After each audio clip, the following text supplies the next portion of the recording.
Just before Regional Chief Cameron, Alexis, Chief Allan Adams, who is going to be a little late, in fact, and Regional Chief Bill Erasmus address us, some introductory comments, clarifications, and some protocols about how we're going to run this, please. Firstly, this forum was initiated at the request of Chief Bill Erasmus to provide a public forum in which concerns such information is as currently available, and the circulation of other kinds of information can be addressed. It has come about also because of ongoing relationships and collaborations between First Nations communities and university departments, government and grassroots organisations. And I want to thank specifically some people who helped to make this happen in such a very short time, and it's been a major effort on the part of many people. So I want to thank my chair, Professor Jennifer Kelly, whom I don't think is here yet, for supporting and hosting this event.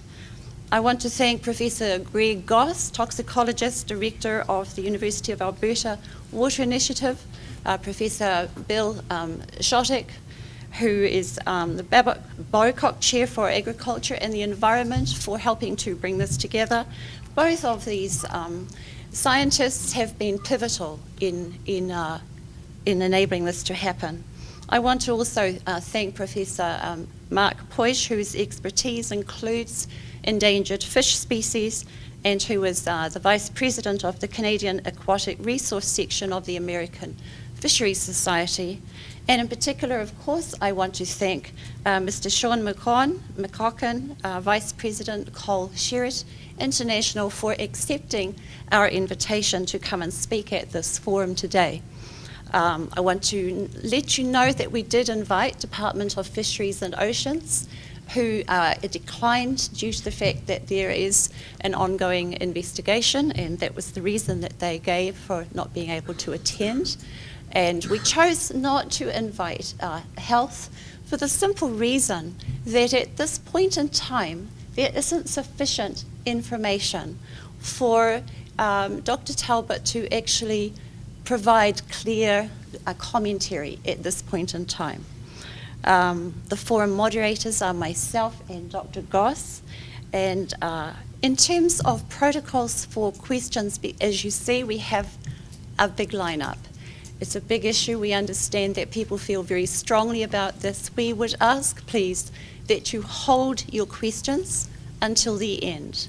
That enables people to listen carefully to what the presenters provide for us, make notes, and keep your questions. On that, after the chiefs have spoken, each speaker is limited to 10 minutes each, with the exception of Colin Cooke from government and Sherrit Mine International, both of whom have 20 minutes, and Dr. Goss will close that. So thank you very much, and thank you, Chief Alexis. Abostet da gutwa ishnishiga bono sudan nigamna suda istuchum zab na habana tanse hanin migwech masi na to chega pajap test menina ودجانا كو سدو تشي بستاب توان شي بستاب بينا اتشا اكشا باغي بيكچاس كم توان ما كونشتي كوبتا موغچني گيبيش بستاب چين اشنيس چيگن تو انكو وكونا بيسن وشتيوان. Good afternoon, ladies and gentlemen, members of the gallery, members, my colleagues, members of the government, etc. First of all, I want to give thanks for the University of Alberta for providing this very important session. I want to thank my colleagues for heightening the discussions. I want to thank all the government officials for being here as well as yourselves from the gallery. In my own language, which is Stoney Nakoda, I was very clear in my language that we're here to pray for the best interest of all. We welcome you in the lands of Treaty 6 territory in which you sit on. I thank my elder for the prayer, the song, the spiritual song of the water, the keepers of the water. We do have those songs that are innately responsible for the nations that we come from. So on that note, I will get right into my presentation. As you heard earlier, I spoke in my language, And why I spoke in my language is the fact that there are several nations involved in this whole process, and within the language itself, you will find interpretations are not always specific. And you need to know that. What I said in my language, if you wanted to decipher it, it'll cost you another $5,000 or 5,000 years. Just kidding. And you need to understand this because our language are all diverse, whether we're Stoney, Nakota, Cree, Dene, Athabascan, Blackfoot, we're all different languages. And you need to know that because that message is important in the fact that it's communication, understanding, comprehension of anything we do today. On that note, I am the regional chief for the Assembly of First Nations Alberta. And why I'll frame that is because the chiefs of Alberta have voted to put me here by majority, and I'm very thankful for the chiefs for allowing me to stand here before you. And on that note, very quickly on my history, I was the chief of the Alexis Stoney Nakota Sioux Nation for 6.5 years. And I did participate and met in our traditional territory with all proponents to a degree that were active in our traditional lands. And you have to understand that because I'm going to drill down to the provincial situation as well. Because our traditional land is massive, it's huge. Do all proponents always come to the table? The answer is no. And I'll be very clear on that as well. Prior to that, I was a member of the RCMP for 23 years, and of course, how I grew up on the land. I grew up with my teachers, my uncle here. And what I mean by that is we grew up on the lands west of Edmonton, on what you call fur management areas. In other words, huge territory. My grandparents always told me that the fur management areas, when they signed those agreements at that time, they were led to believe, and that's the belief of my grandfather, that those lands were still sacred, those lands were only loaned out, and that we were allowed to continue doing our cultural practices out there. Hunting, fishing, trapping, gathering herbs, gathering medicines. And that was the premise in which we lived in. My grandparents lived off the land, and so did my uncle. And we still do that today to a degree. And why I say to a degree is because, we're not always allowed on the land as we should, even though it's very clear in the treaties that we're supposed to be on the land 364 days out of the year. Through time, in the province of Alberta anyways, we were not allowed to do that so much anymore. I'll drill down to the Land Use Framework Act. I'll drill down to the new Aboriginal Consultation Levy Act, Bill 22 of this province. Our trappers were told a couple of years ago, for example, that we can only be on the land 14 days at a time. And on the 13th day, we were supposed to notify SRD to say we want an extension for another 14 days. Well, that's not what the treaties have told us. And do you think all of our elders are carrying iPads and everything to ask for another 14 days on land that's supposed to be our territory? That is definitely a situation we have a problem with here in this province. Bill 22 limits us in our observations as to what we can do on the land. And if you go back to the Land Use Framework Act that was presented by the provincial government, that is still a situation the chiefs have a problem with in this province. And I'm going to explain why. The reason, very simply, is the Land Use Framework Act was presented, again, without lack of proper consultation. Consultation appears to be a moving target. Goalposts change at will. And it's something certainly that we're not appreciative of. And when you talk about the Land Use Framework Act, for example, you'll see there is a connection here, ladies and gentlemen, by the way. The Land Use Framework Act in its present state, if actioned, you would have to change about amend 38 provincial statutes in this province. Mines and minerals is one of them, mining is another one, water, etc., land use.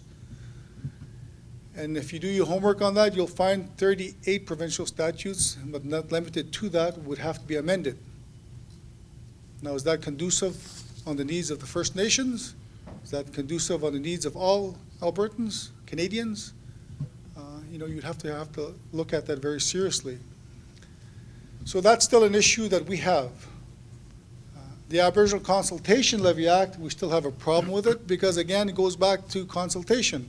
This provincial government passed the legislation and to a point where they have opened an office on consultation, and the Alberta Chiefs still are not satisfied with the process of consultation. And it's something that I know, for example, Treaty 8, led by Treaty 8, had a lawful demonstration at the legislature last week, in that it's unfinished business. And you have to understand that, ladies and gentlemen, because you drill down, you're going to see some connection to all of this. Now, I'm going to quickly go back to the federal government now. On the federal side, I'm quite surprised Fisheries and Oceans aren't here at the same time. Yes, in terms of investigations, perhaps they have to await certain things, but I believe it does not sequester them to a point where they can still at least do some media releases onto what's going on at the OBED.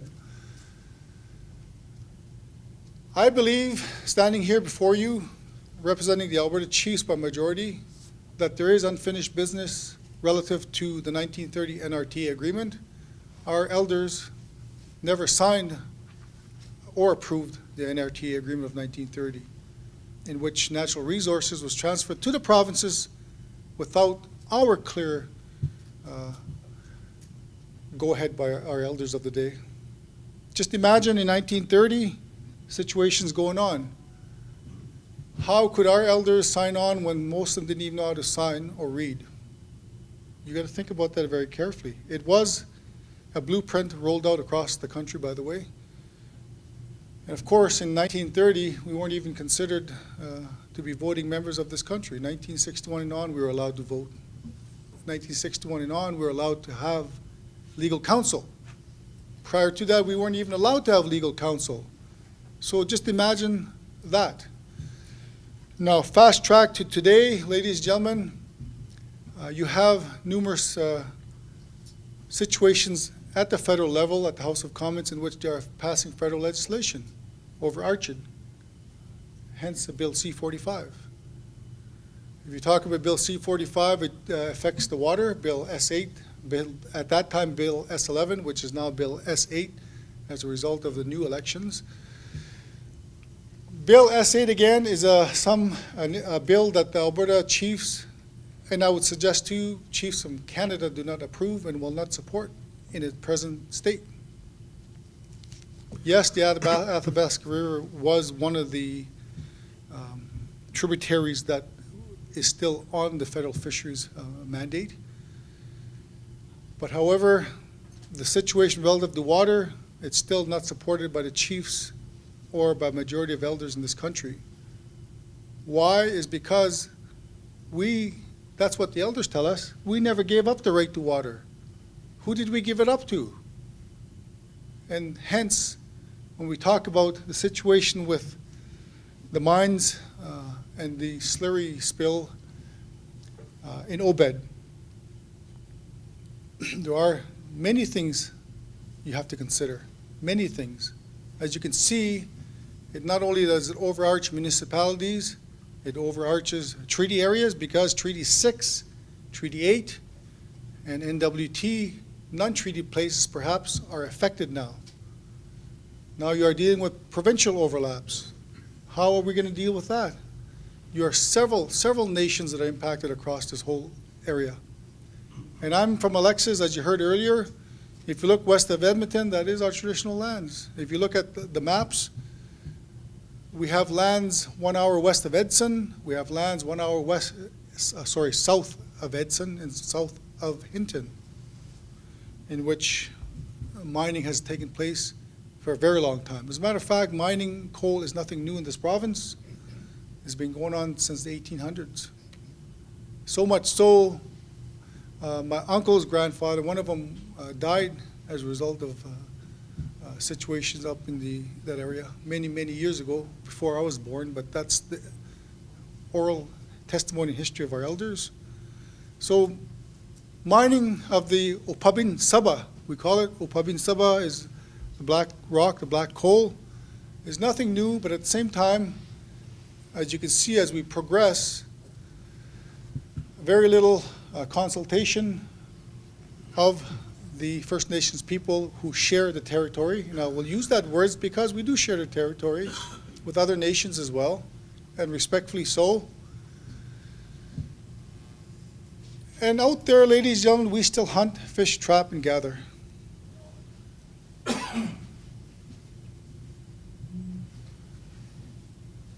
The land is still an innate responsibility of every one of us as First Nations, Aboriginal people, provincial people, federal people of this land, meaning Canadians.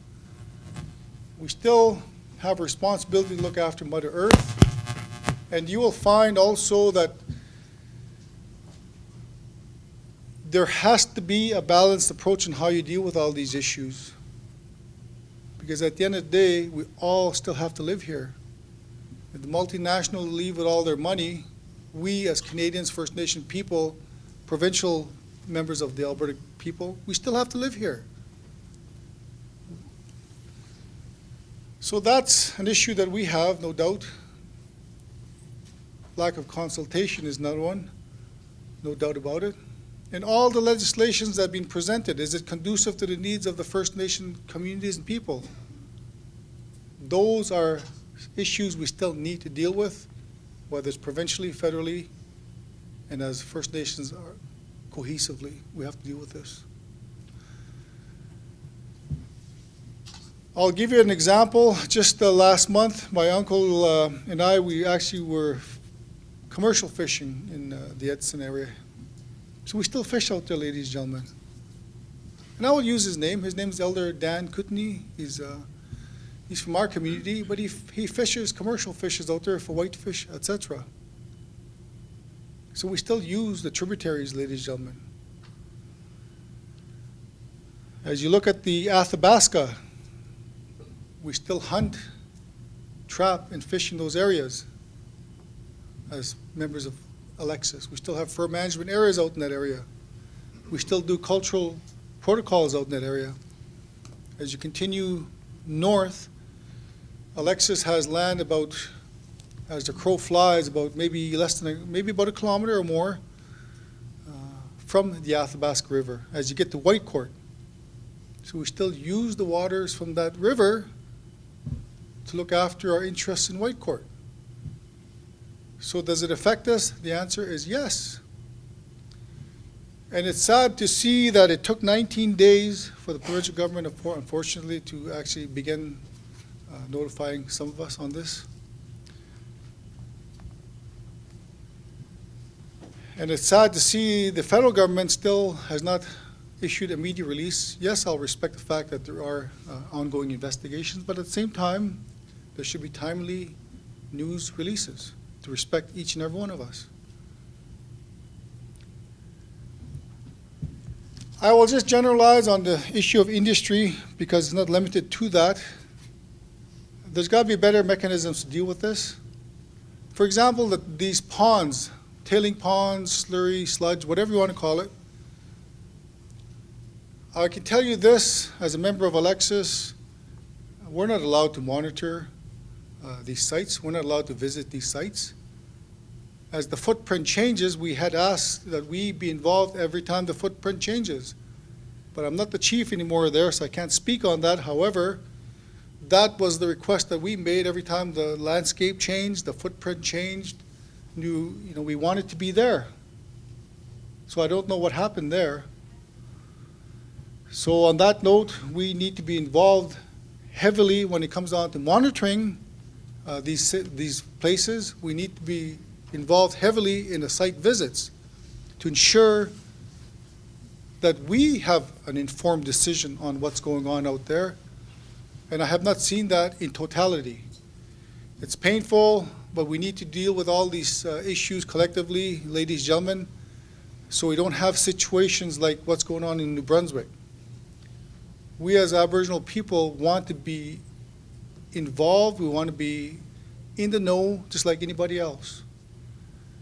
And I'm hopeful that the respective coal entities are going to deal with nations such as Alexis, Alexander, as you go down the river, not limited to those two communities, that we are dealt with in a timely manner so that we can deal with our people as well. And you know, even on this whole issue, we don't know in finite terms how much impact this has. But this impact is not just First Nations, this impact is everyone, Albertans, and overarching in other territories such as my colleagues. And he's going to have a different situation, he'll speak on that. Perhaps affects him far more than you know, what I see here, perhaps. So on that note,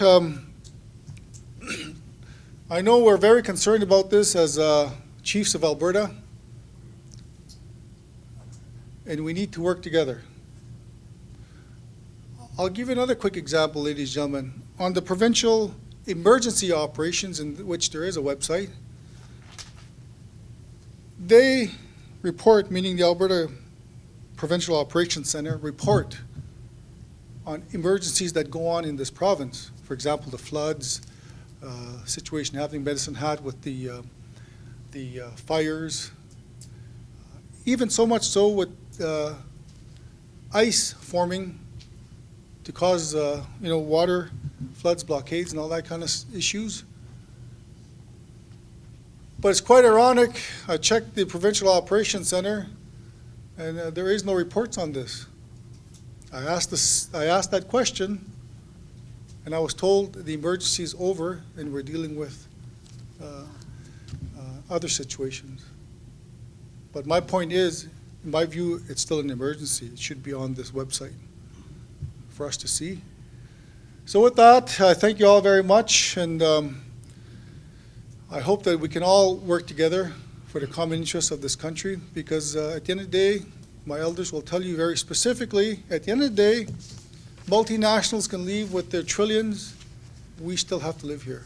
So, tagochwa, ishnis chigabon na suda pagay hamna, netucha ika pajap destes, oabin nam tuan, pagay pigichabe na, ugchikab chunan na, maguchun igib tapcha igibis, nini nimjis na tuan, al chakira bu na washijum na tanuska na, tuken chakhamna, uchabastabo, tucha shunya wamna, akidabshach, na tucha pagay nimdesh sa ipa akidabo. Shaga ago chimsna ishnis chigab. Hi, miwasan ishnis taik ladies man masi. Thank you. Okay, thank you.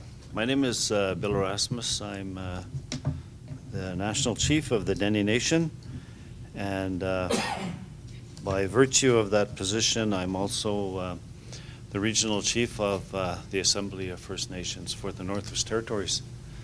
Masi onda nizni konde nizni sanle again Cam Alexis Kawo Cooke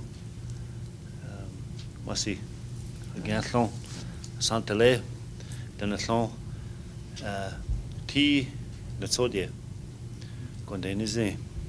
What I'm saying in my language is I'm really pleased to be here.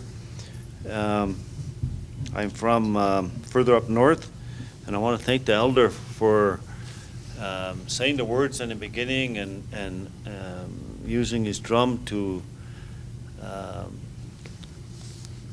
pray and remind us that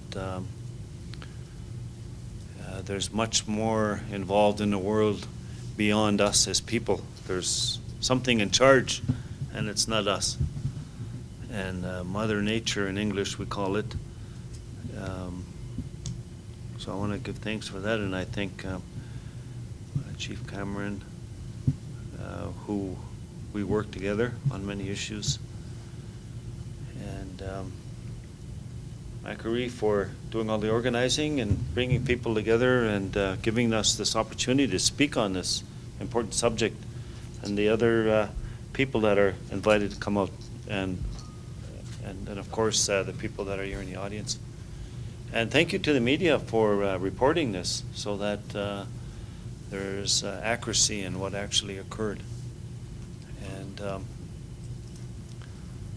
suppose that's why we're all here. Some of us are really not sure what actually happened, and we do need the facts. We do need to know what actually happened in regards to the spill. And we had a public meeting last week in Yellowknife, a week today, and we had representatives of the mine. Sean, who was sitting at the end, came to Yellowknife, and I want to thank him for that. It's really helped our people up north know the extent of the spill and the potential impacts. And so what we did was we encouraged that this kind of discussion also occur in the south. And Edmonton is the south to us, the North American continent's the south to us. The big concern is that we're in the same watershed from Hinton on the southwest of Hinton. Then coming this way, there's a huge watershed. It's called the Mackenzie Water Basin. Well, I don't think we have a map, but there probably will be one later in the presentation. But there's a huge watershed, and part of it is in the Yukon, British Columbia, what is now Alberta, and Saskatchewan, and it all comes north to us. So the water goes north, even though they call us at the top of the world. It doesn't go top down this way. It comes to the north. And when I was a young fella, I always thought that that we were okay because we were living way up north and nothing would bother us. But it's quite the opposite. Because the water goes north, we're being contaminated by the water system. We're also contaminated by the rains, by the winds. Okay, so we get it. Whatever happens to you in the south happens to us. And in law, and we base our laws on our treaties. This is Treaty 11. I am from Treaty 8. So Treaty 8 extends close to Hinton, or, well, I won't get into all that, but they're in Treaty 6, and then I'm in Treaty 8. Treaty 11 goes all the way to the Arctic Ocean and 200 miles out into the ocean. So this is a global, international, these are international agreements that we have. Our agreements are with Great Britain. They're not with Canada. Canada had no authority to enter into agreements with us. This last treaty, this number Treaty 11, was in 1921. And at that time, Canada still didn't have authority. So this is why we talk about the concerns that we have, because Canada is a very young country, just learning how to govern. And it gives us huge concern that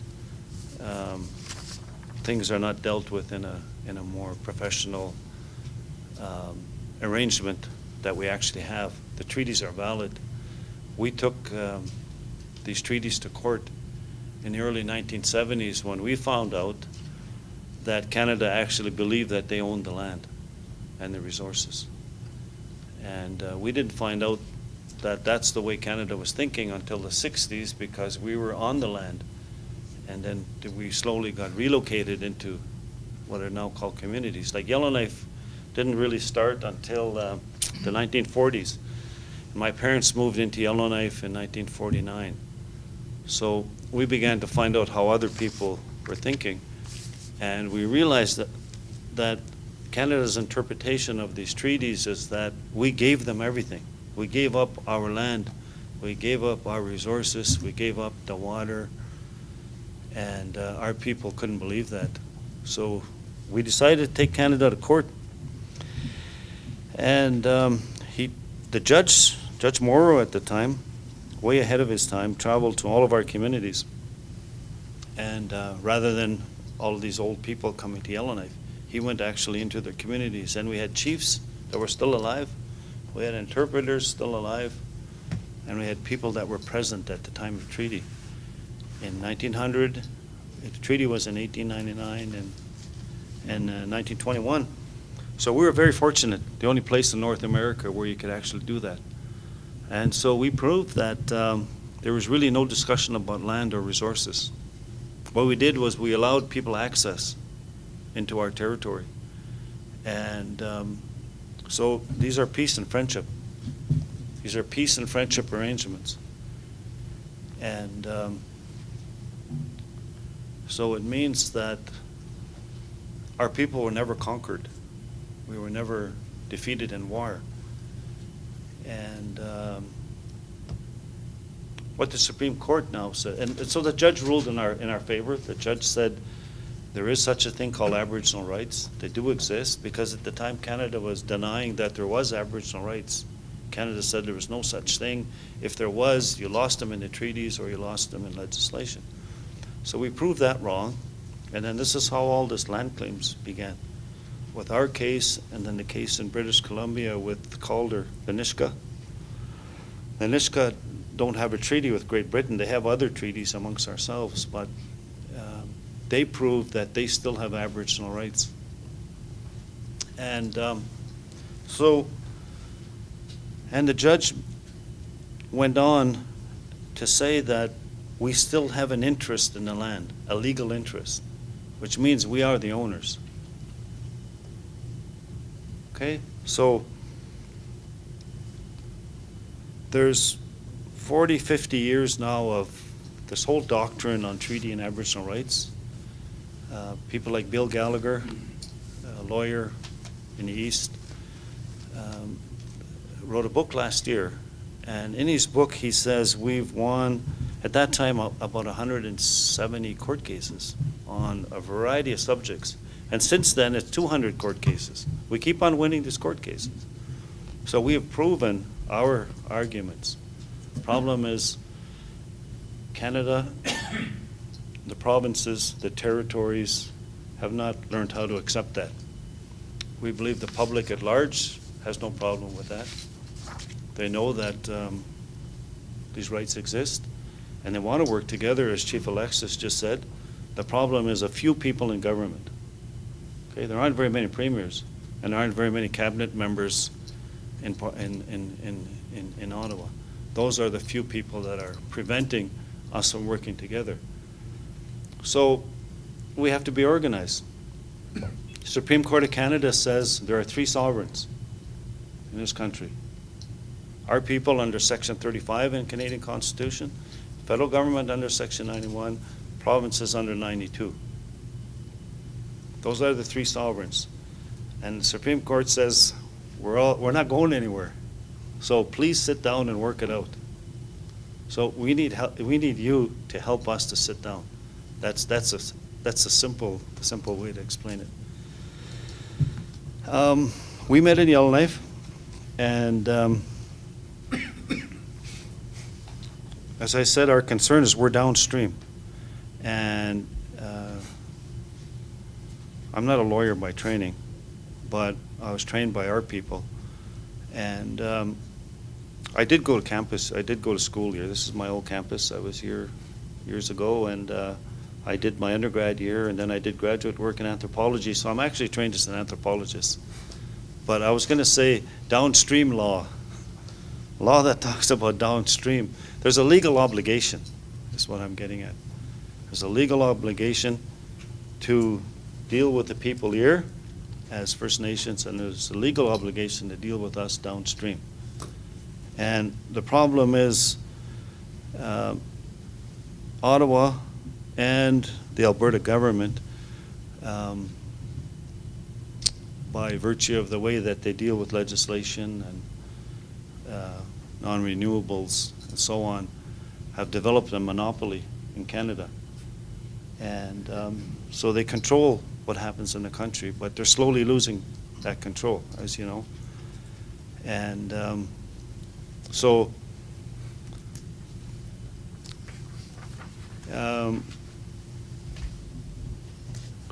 I think this spill, which which we cannot ignore, will prove that that regardless of the monopoly that they've developed, they will no longer be able to do that, because we're not going to let go of this one. Because when we talked in Yellowknife of what happened there, people immediately talked about the cumulative effects. There have been spills, which are oil spills. There have been all kinds of spills. Alberta is crisscrossed with thousands of pipelines. Some of those pipelines are 60, 70 years old. The life of a pipeline, for example, is only 20, 25 years. And we've never seen a plan that says, this is what we're going to do with these old pipelines. There's no national energy plan.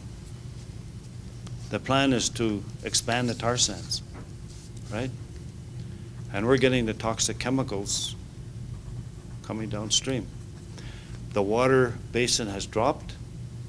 We're getting affected because they take the same amount of water in a winter as they do in the summer. Summer, the water's high.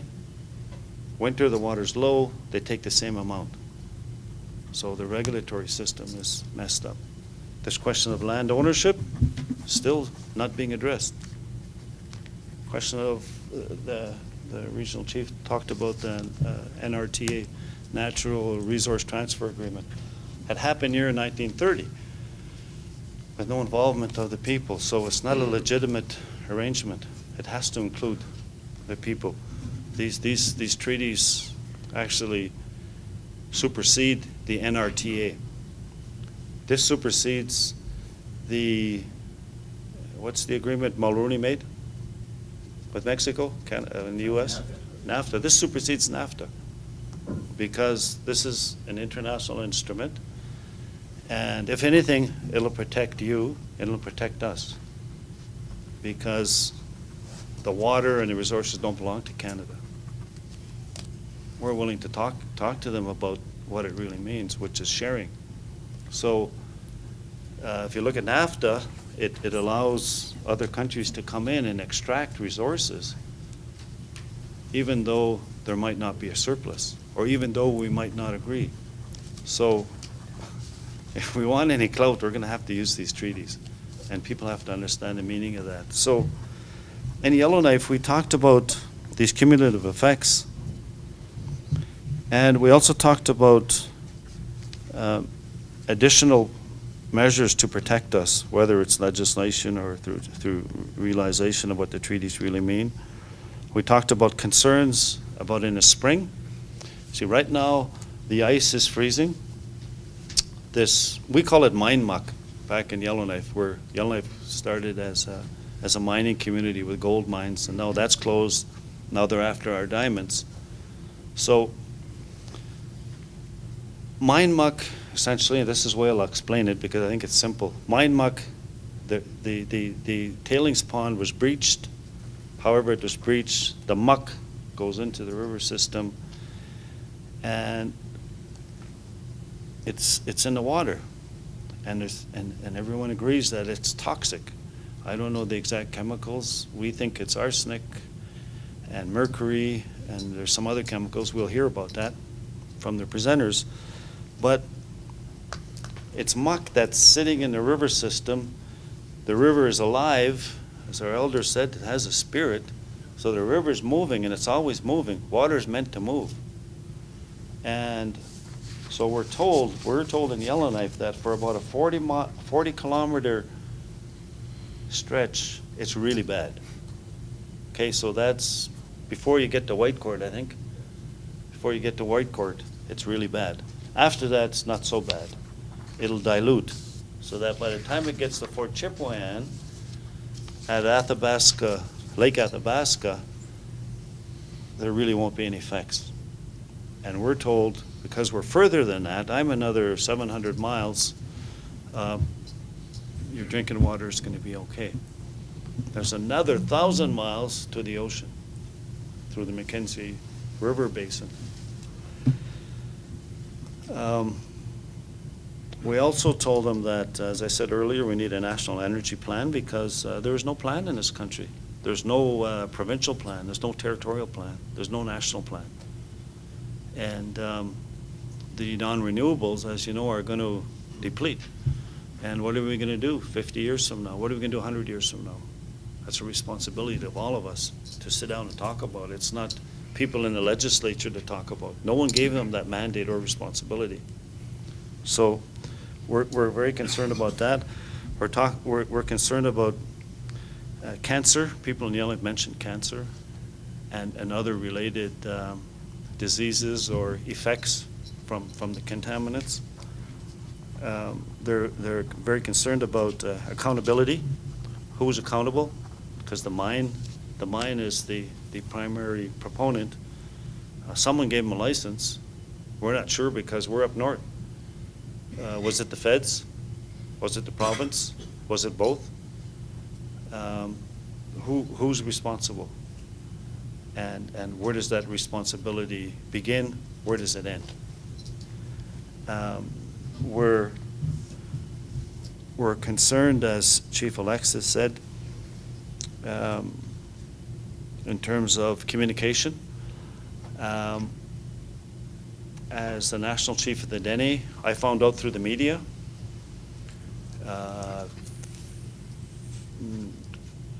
16, 17 days after the spill. It happened on Halloween. Territorial government found out on the 4th of November. I found out 2 weeks later. So in terms of an emergency response system, not in place. Not in place.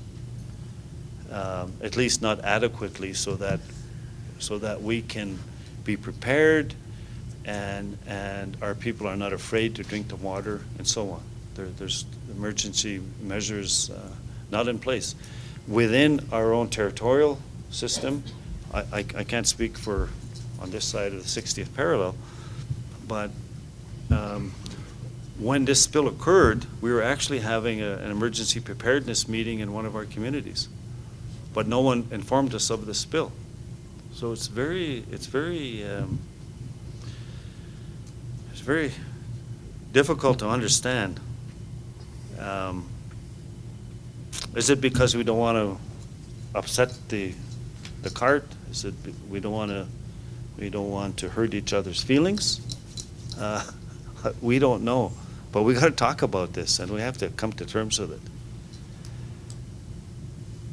We talked about the fact that there's a broken trust.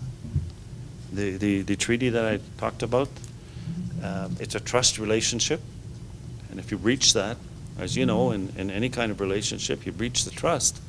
It's very difficult to mend it. We're not going to go away. Where I live, we're still a majority of the population. And with our young people being as active as they are, we'll continue being the majority unless a lot of people come north. But we're the only place left in this part of the world where Aboriginal people are still a majority. And we're not about to let other people take over our territory. So we have to have a relationship where we are honest to each other and we're able to make ends meet in such a way that satisfies both parties. It can't be one-sided as it tends to be. We need commitments. We got one good commitment when the mine people came up north. They committed to coming to our communities and talking to our people and explaining what actually occurred, and we're very helpful for. We're very thankful for that. We have 30 odd communities, and each of them are asking me questions, and I don't feel it's my responsibility to explain to them because I don't really know what occurred. I've been to Hinton. I've driven past there many times. I've never seen the mine site. I've never seen the tailings pond, so I can't really explain what occurred. And the only people that can are the ones that run the mine. And we're glad they came to Yellowknife, and we want them to come into our other communities to talk to us. I mean, it needs to be done in our own languages because we may speak English, but English is it's a different language.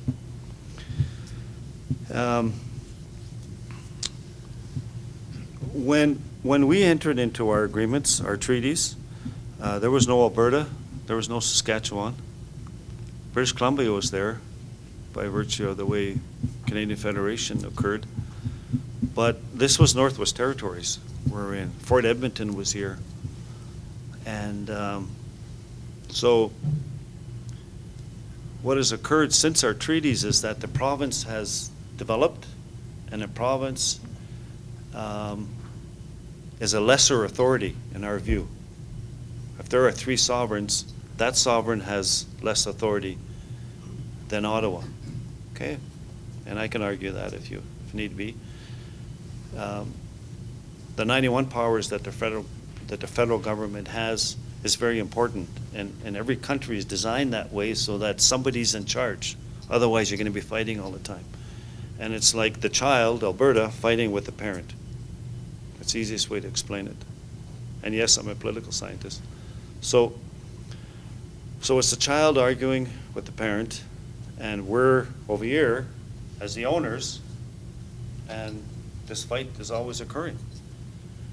And it's like our people are going, when are these people going to figure it out? Because we don't have a lot of time left because of the direction that we're going, right?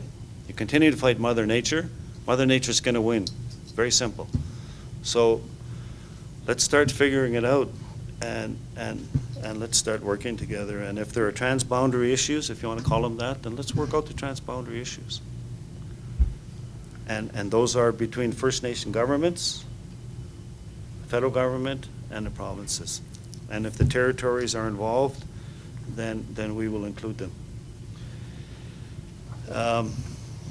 And then the other final point was respect for these treaties and the ability to enact them. Okay? They're not just something we talk about. They're real. They're the foundation of this country. And the fact that Meech Lake, some of you will remember Meech Lake discussions, and you'll remember Charlottetown Accord. The reason they didn't succeed, part of the reason was not only Quebec. Quebec was wanting to enter Confederation with the commitments made there, but we were the other party involved, and we were not happy either. So the whole constitutional question hasn't finished. They're now talking about the Senate. Well, nobody talks about it, but the reality is that the Senate won't change unless our people agree also, because we're a huge element of the factor called Canada. So we can't dismiss these arguments. We're not blaming anyone. We want to know what's going on, and we want to correct the system, which is essentially wrong, so that as people that are living downstream, we don't have to be worried about what happens in the south. And when the treaties were put into effect, the whole arrangement was to work together, to share, and to trust each other. So with that, those are my opening comments, and quite prepared to try and answer questions and speak with the others. Thank you. Masicho. Okay, good afternoon. Thanks for coming. Thanks for the invitation to speak.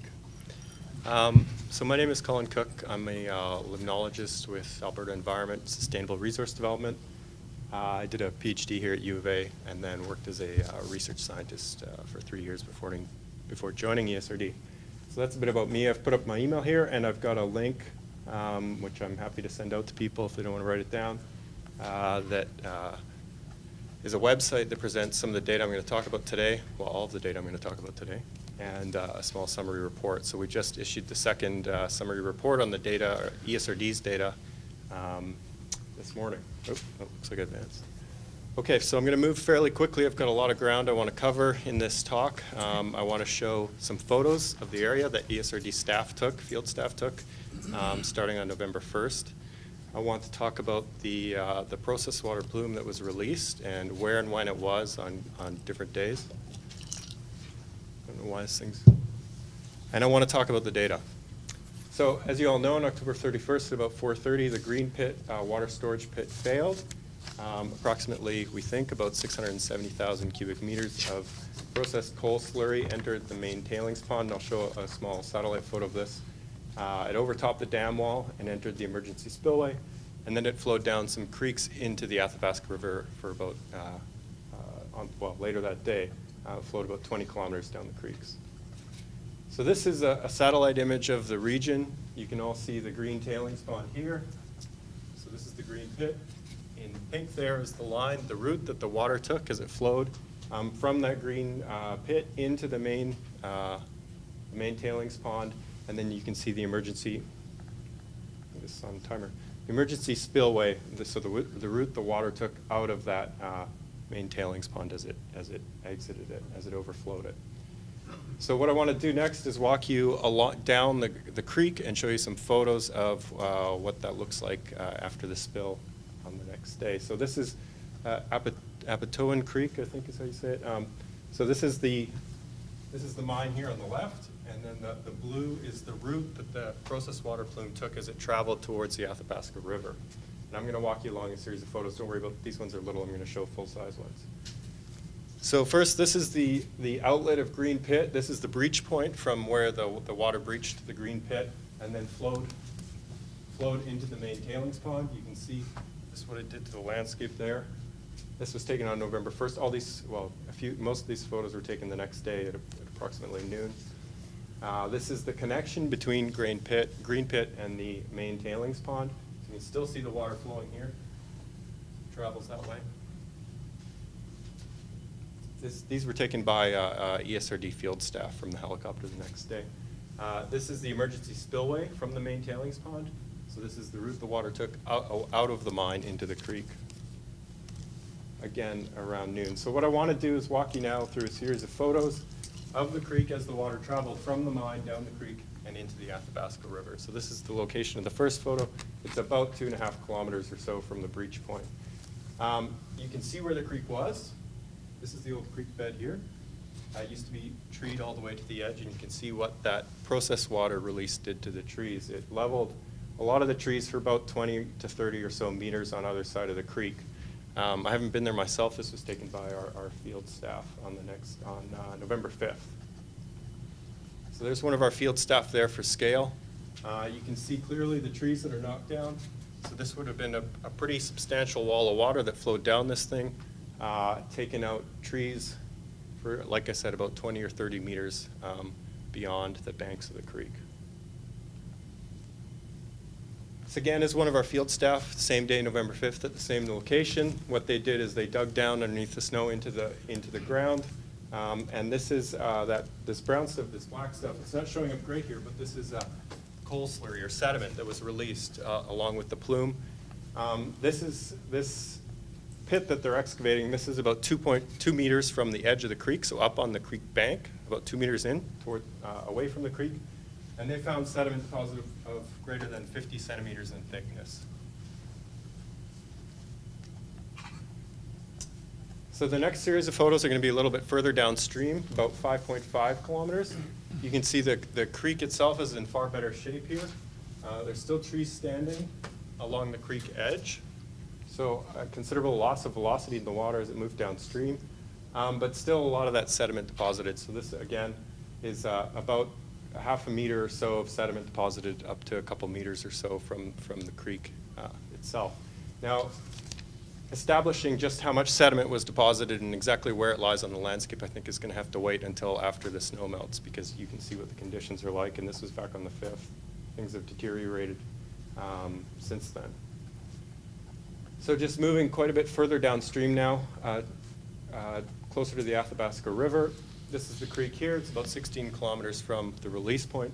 Again, the stream channel remains intact, and there's considerably less sediment deposited on the stream bank. So if there's a good news story here, it's at least that most of the sediment seems to be contained within 10 kilometers or so in terms of its deposition on the riparian area, on the habitat surrounding the creek. That's not to say that there wasn't sediment that made it out of there. Next photo is going to be at the mouth of Plante Creek, where it enters the Athabasca River. So this is where basically the plume flowed into the Athabasca River. You can see it coming in there. This is on November 1st, again, just after noon. And you can see the brown water as it merges with the otherwise clean water that's coming from upstream. This is a close-up a couple days later of that same plume flowing into the Athabasca. You can see it quite clearly here. And here's another shot of it coming in and mixing. You see it pretty clearly mixing with the upstream water from the Athabasca. This is 90 kilometers the same day, 90 kilometers downstream at the Berlin River confluence. Again, you can still see that brown water very clearly, and you can see the clean water from Berlin mixing with that plume water from the processed water release.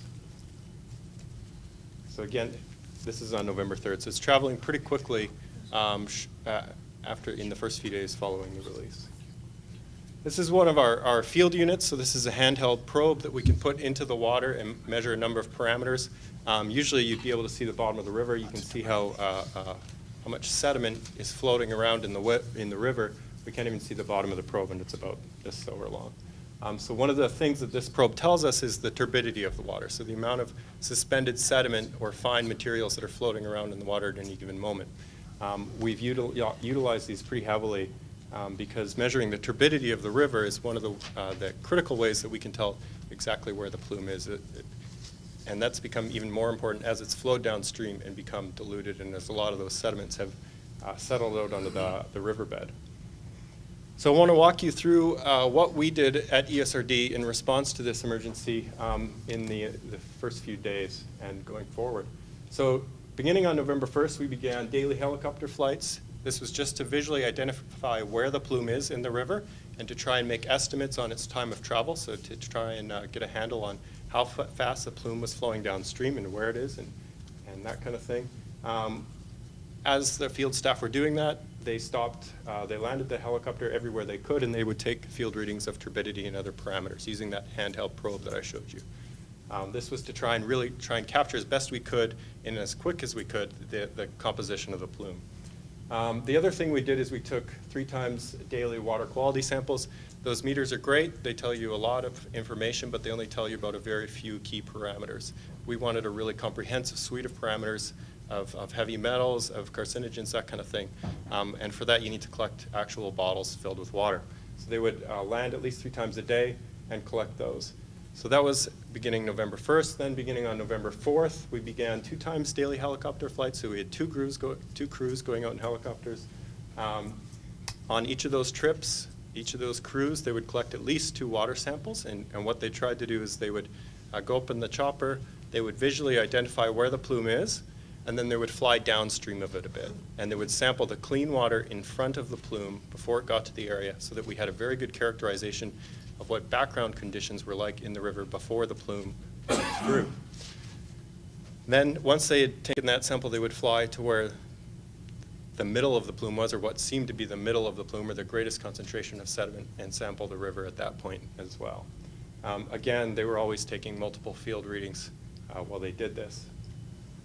On November 8th, we reduced the helicopter time down to 1 flight per day again.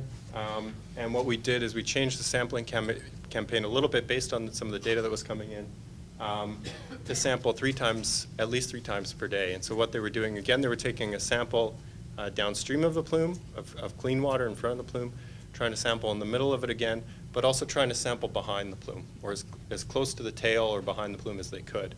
And the idea here was to try and see what conditions were like in the river after the majority of this plume or this processed water had moved through. Starting November 25th, helicopter flights were reduced to Monday, Wednesday, Friday. This reflects basically our inability to see the plume from the air. The river was freezing over. It was getting very, very difficult to see that brown water because all you could see was ice. So this is what some of the samples look like. Usually these bottles are clear. You can see right through them. If you took a clear sample, this is what one of those dirty samples looks like. I think this is from November 6th. You can see the brown color, so that reflects the amount of suspended sediment that's entrained in there.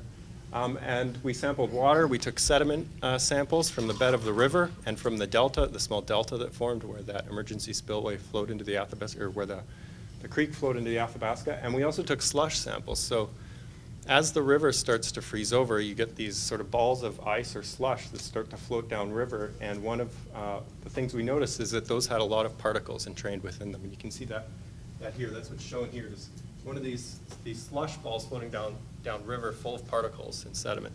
So we would sample those in clean bags as well and send those into the labs as well. Now, all of the water that we've analyzed have all been rush samples pushed to the front of the queue at the lab. The sediment and the slush aren't as big of a priority, so those, we're still waiting on results from those. So today I'm going to talk about the water results. What are we measuring there? We're looking at routine parameters. So this is things like the amount of organic carbon, sulfate, hardness, the amount of calcium and magnesium in the water, that kind of thing, routine stuff. We're looking at the concentration and the speciation of nutrients within the water. So how much phosphorus is in there, how much nitrogen is in there. And again, this is for that full suite of water samples.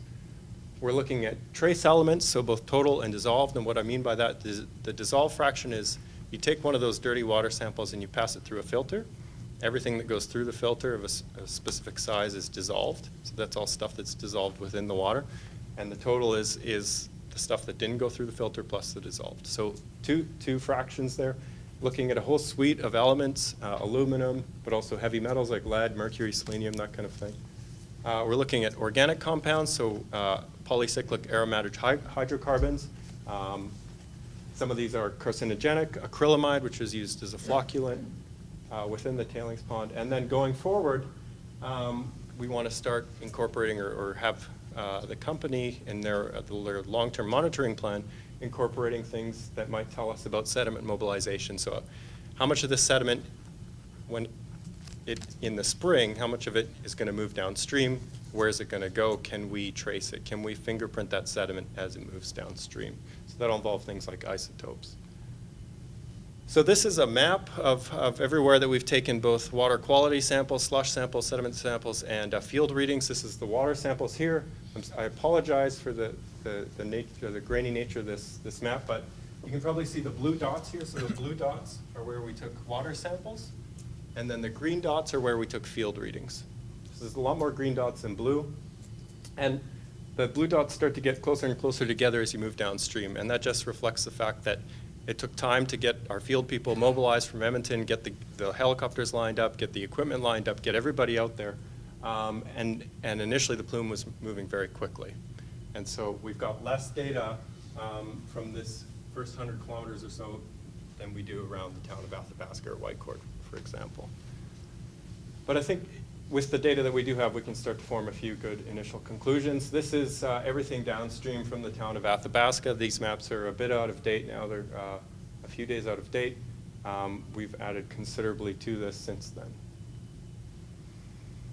So the other thing we did is we took some of those field meters that I showed you the photo of, and we deployed them in the river and then hooked them up to satellites and left them running. And we did that so that we could get real-time turbidity readings from the river to monitor very well the background conditions and then monitor the turbidity through time. With the water samples are great. They tell you a lot of things. You can get a lot of parameters out of those bottles, but it's a snapshot in time. And using these real-time data sondes, we can get a continuous condition of the river through time as long as those are deployed and as long as the satellite is working. So we've deployed 7 of those, and Sherrit has deployed some of their own just recently in locations downstream of Fort McMurray. So this is one of our field crew out on the ice taking those water samples. These are very dangerous conditions. It's dangerous to fly in. The weather was not great after this occurred. It's dangerous to land, and it's dangerous to collect these samples. So they've really done an outstanding job. Almost every single member of our field team in Edmonton was involved in this response and has logged a lot of overtime as part of this. This is the satellite link for one of those real-time field meters. These are going to be really, really difficult to get out with them frozen in place now. So starting on November 13th or 14th, we started producing maps of the plume location using GIS. The pink here shows the location of the plume as best we could figure out based on aerial survey and the data sonde data. And so I'm going to flip through a series of these and show you how the plume, what its length was and how it traveled downstream as it flowed. So that's November 14. This is November 15. And then plotted on top here some of those datason data that we were collecting and where they were deployed. November 16, 17, 18, 19, 20. So one thing you'll notice is that the plume sort of stretched out a bit. It lost speed. The river started to freeze over. Our ability to locate it decreased dramatically, and it also slowed down. And so the whole thing got stretched out a bit. And you can notice here, these are all plotted on the same scale. So you don't really need to worry about the units, but you can see how much higher the turbidity was at, say, the town of Athabasca than other locations downstream. So this reflects the very rapid settling out of particles from the river as it traveled downstream. After about the 20th, we lost our ability to really say with a large degree of confidence as to where the plume was. And part of that reflects the fact that there really wasn't much of a plume anymore. A lot of the sediment had settled out on the riverbed. A lot of the plume water had been diluted by waters coming into the Athabasca from other locations. And it was very, very difficult to say exactly where the water that was released was anymore. It became very difficult. November 21st, November 22nd, 23rd, and 24th. Oh, no, we got 26th and 27th. So moving forward, I think we can essentially say at this point that for all intents and purposes, the majority of stuff that was released was fine-grained material. It was sediment. There was a lot of water, too, that was carrying that sediment along, but we've really lost our ability to see the plume, quote unquote. Most of that sediment's fallen out. Some of the water that was released undoubtedly is still flowing downstream underneath the ice, but it's becoming very, very difficult using our field readings to ascertain where exactly that is. So now I want to just walk you through some of the data that we've collected. I'm going to show you a series of plots to start off with. What they're going to present is distance downstream. So starting on the left, that's going to be the upstream portion, and flowing down towards the right. And then the concentration of a few select parameters that I've selected on the y-axis. So going from low on the bottom to high on the top. Again, all of this data is available on our website. You can download it. You can look at whatever parameter you want to. I'm just going to pick a few here that I think capture trends really nicely. So the other thing we did, in addition to flying in front of the plume and sampling the clean water in front of it, is that we flew upstream on the Athabasca from where that processed water was entering the river. And so that's what's shown here on the left. So these negative numbers, and I apologize for how small these are, but these are samples of the Athabasca upstream of where the plume entered. So these are clean Athabasca water right before it picks up that sediment-laden material and starts flowing downstream. And then on the right, these are these samples from in front of the plume. So at the same time that we had field crews flying over the plume and sampling the water in front of it, we also deployed crews to Fort McMurray and to the town of Athabasca to try and sample the water all the way along the Athabasca before it got there. So that's why we have a lot of those samples. Now, this is turbidity. Again, this has sort of been one of our key parameters. It gets up to about 4,000 NTU. I'm going to show you what that means sort of in the long-term context in a minute. You can see that big spike. That's within Plante Creek itself. This is at the mouth of the creek with the Athabasca River. Again, this is just one snapshot, one sample in time, so we don't really have a lot more than this to go on. And then the next sample is another 49 kilometers from the main tailings pit. So not from the mouth of the creek to the river, but from the main tailings pit. So about another 29 or so kilometers downstream. And what you'll notice is that this turbidity drops off rapidly. And so as we've heard already, this is because of that settling of particles, because of that sediment falling towards the riverbed as it moved downstream. And the other thing you can see is that by the time it gets, 500 or so kilometers, it's dropped roughly to background.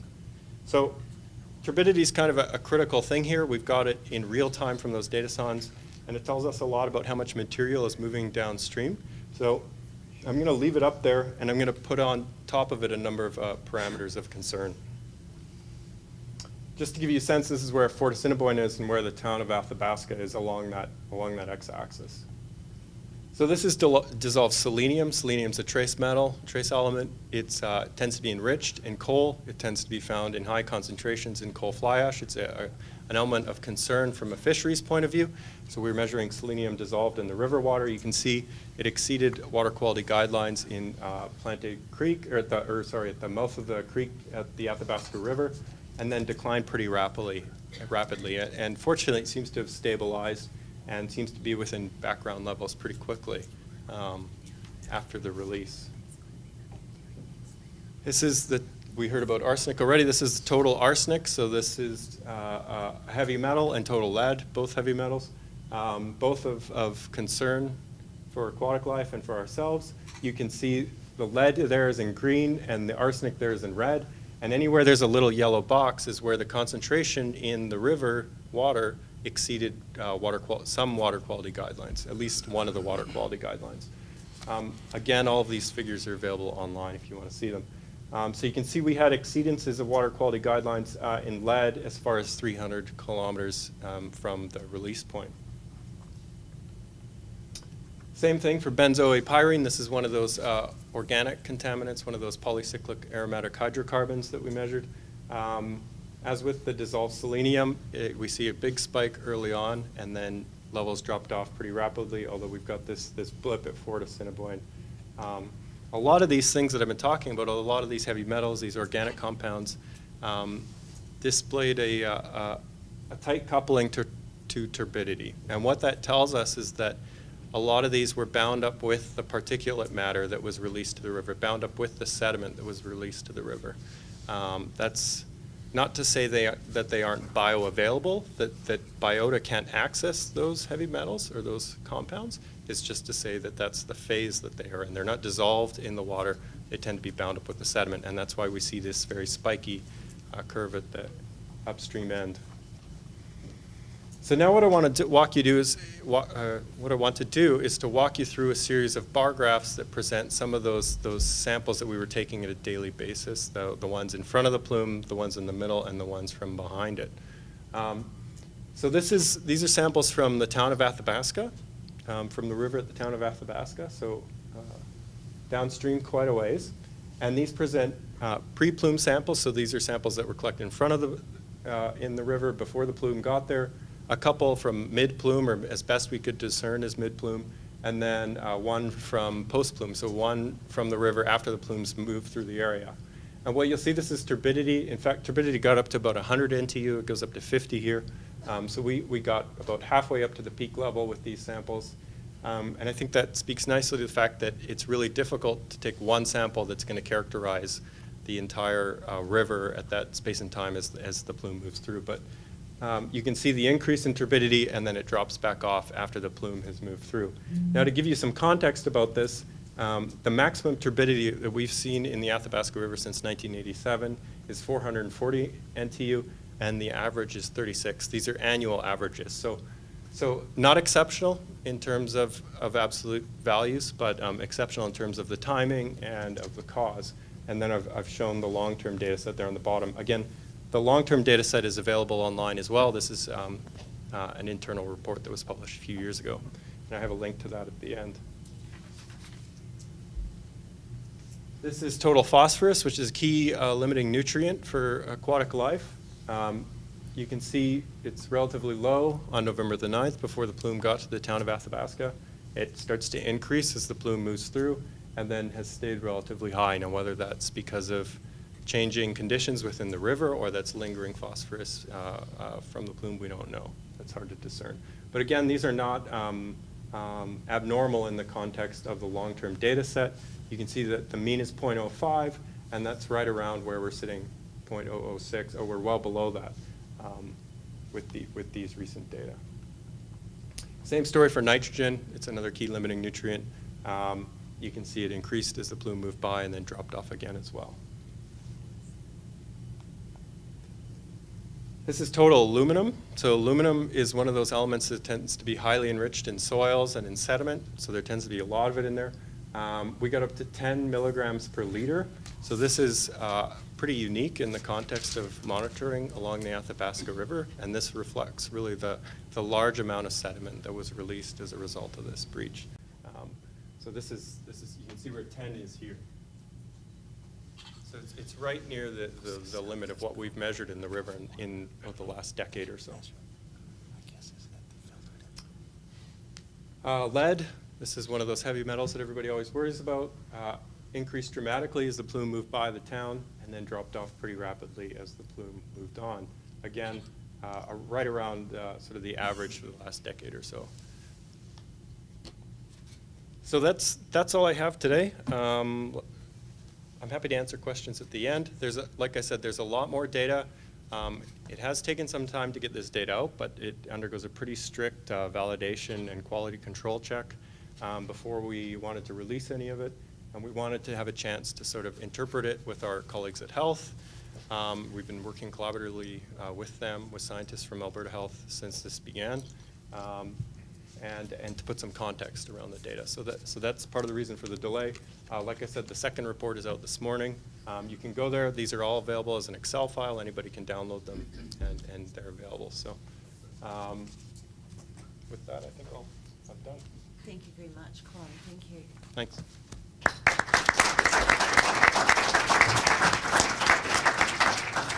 Originally, I was scheduled to go before Colin, so there's going to be a bit of duplication. I'll kind of blow through that pretty quickly.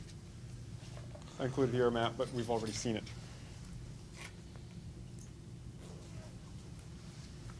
So there's the mine, the flow down into the creek and the river, and just the Plant Creek. Edson, Whitecourt, Hinton for your context.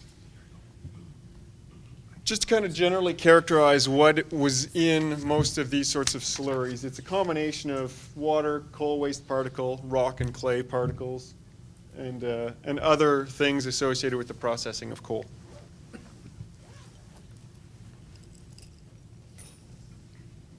If you look at the National Pollution Registry for the Obed mine, last year this was sort of the amounts that were reported as being added to their tailings ponds. So quite a bit of phosphorus, which is a nutrient once it gets into aquatic systems. Manganese, zinc, arsenic, lead, cadmium, mercury, and phenanthrene is one of those PAHs, which is a class of organic contaminants associated generally with either coal or oil, a bunch of which are either known or suspected cancer-causing agents. That's why they're compounds of concern. So, not a surprise, some of the compounds Colin described are among those that are sort of reported through the National Pollution Registry. If you look at the risks of coal mine breaches generally, there isn't much information in Canada, but in the US, the Mine and Safety Health Administration did an assessment of coal mine tailings impoundments and the risks of breaches, and it was actually quite surprisingly high. About 20% of them they risk as subject to high risk or potential for breaches, and then about another 14 were moderate, which I was very surprised when I saw this. And I don't know if this is just a case of a lack of routine assessment of the stability of these things, or if there are other kind of exceptional occurrences, floods or whatever, that come along, and off we go. Whether that represents what's going on in Canada, I don't know. In generally, we've heard a lot about sort of the focus in the reports that have been there have been about human health, and a lot of the warnings were related to drinking water. As an ecologist, generally, my concerns are sort of on a broader scope. Generally, for drinking water to be considered dangerous, concentrations of contaminants have to be exceptionally high. In this case, they just basically dictated to the various communities to stop taking in water. They wait for the plume to go by, and then it's back to business as usual. However, the sediments that are left behind are laced with a host of organic and metal contaminants. And these present two significant problems routinely. There's a potential for continued degradation of water quality, even where the water quality standards have not actually been exceeded, and that's because there's this continual release of contaminants from the sediments. And then in addition, that affects not only whatever's associated with the sediments, but also just continual release or resuspension into the water that results in a persistent problem. And Colin talked about how the plume was very short in time at the upper headwaters, so really high concentrations for a relatively short time. But then as you proceed down into the lower areas, they're lower concentrations, but it's taking, several to many days to flow by. So it's not entirely a case of it settling out, and that's why it's low downstream. It's just that the plume is elongating. So if you want to look at the contaminant load in the plume, you basically integrate the concentration by the full length of the river that has those elevated concentrations. In terms of sediment toxicity, they typically describe acute toxicity, which is generally, more than 50% of the organisms exposed to die within a matter of a number of days. And that's what a lot of the toxicity tests assess. There's chronic toxicity. Generally, there's a lot less that's known about this, and the standards are generally incorporate this sort of thing to a lesser degree. And that has to do with chronic, long-term impacts, changes in the physiology or the reproductive capability of some of these organisms. There's also direct toxicity, where they expose organisms to a suite of concentrations of an individual compound and then look at when they start dying in large amounts. And then, of course, there's also additive or interactive effects. And it's that last bit that there really is not a lot known about the interactive toxicity effects. Is it additive? Is there multiplicative? What are the effects of bioaccumulation and other food web effects? So is this spill bad? I'm not entirely sure. Colin said today 670,000 cubic meters. But this early reports were it was approximately 1 million cubic meters of the slurry released. Initially, they talked about no human health risks, as I said. However, as I said, I'm also concerned about the effects on the broader scale in the river itself. There are a bunch of different types of guidelines. There's a couple that are generally related to drinking water. But then there's also protection of aquatic life, PAL, and I'll be referring more to that. In terms of heavy metals, as Colin said, there were elevated concentrations of quite a few of the metals. Aluminum typically, often exceeded naturally the water quality guidelines by up to a factor of 10. However, downstream, the concentrations were over 400 times higher than the standards for protection of aquatic life at 40 kilometers and almost 200 times that level, 160 kilometers downstream.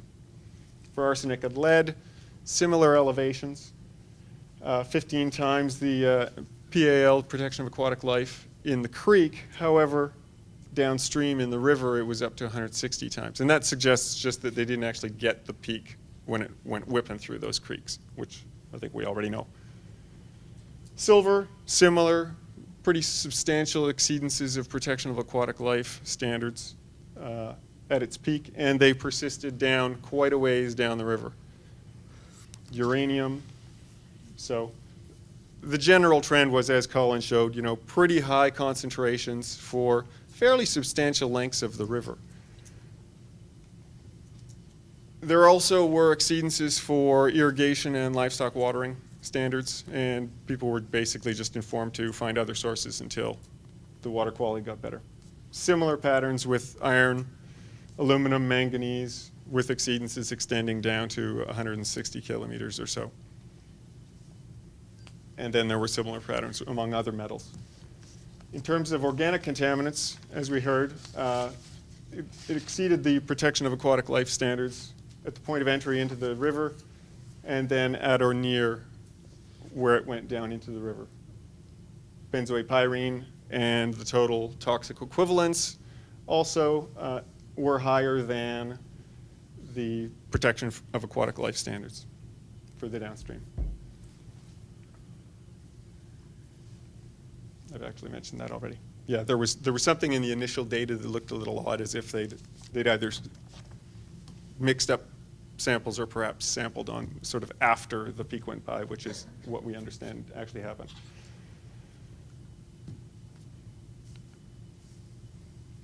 Yeah, so total suspended solids, and in terms of the effects, the big effects of total suspended solids is actually related to things like fisheries, which I imagine we'll be hearing a little more There's lethal and sublethal effects. It can kill fish directly, just clogging gills. And then there are sublethal effects where it simply reduces the health of fish, and then they're more susceptible to dying from other causes.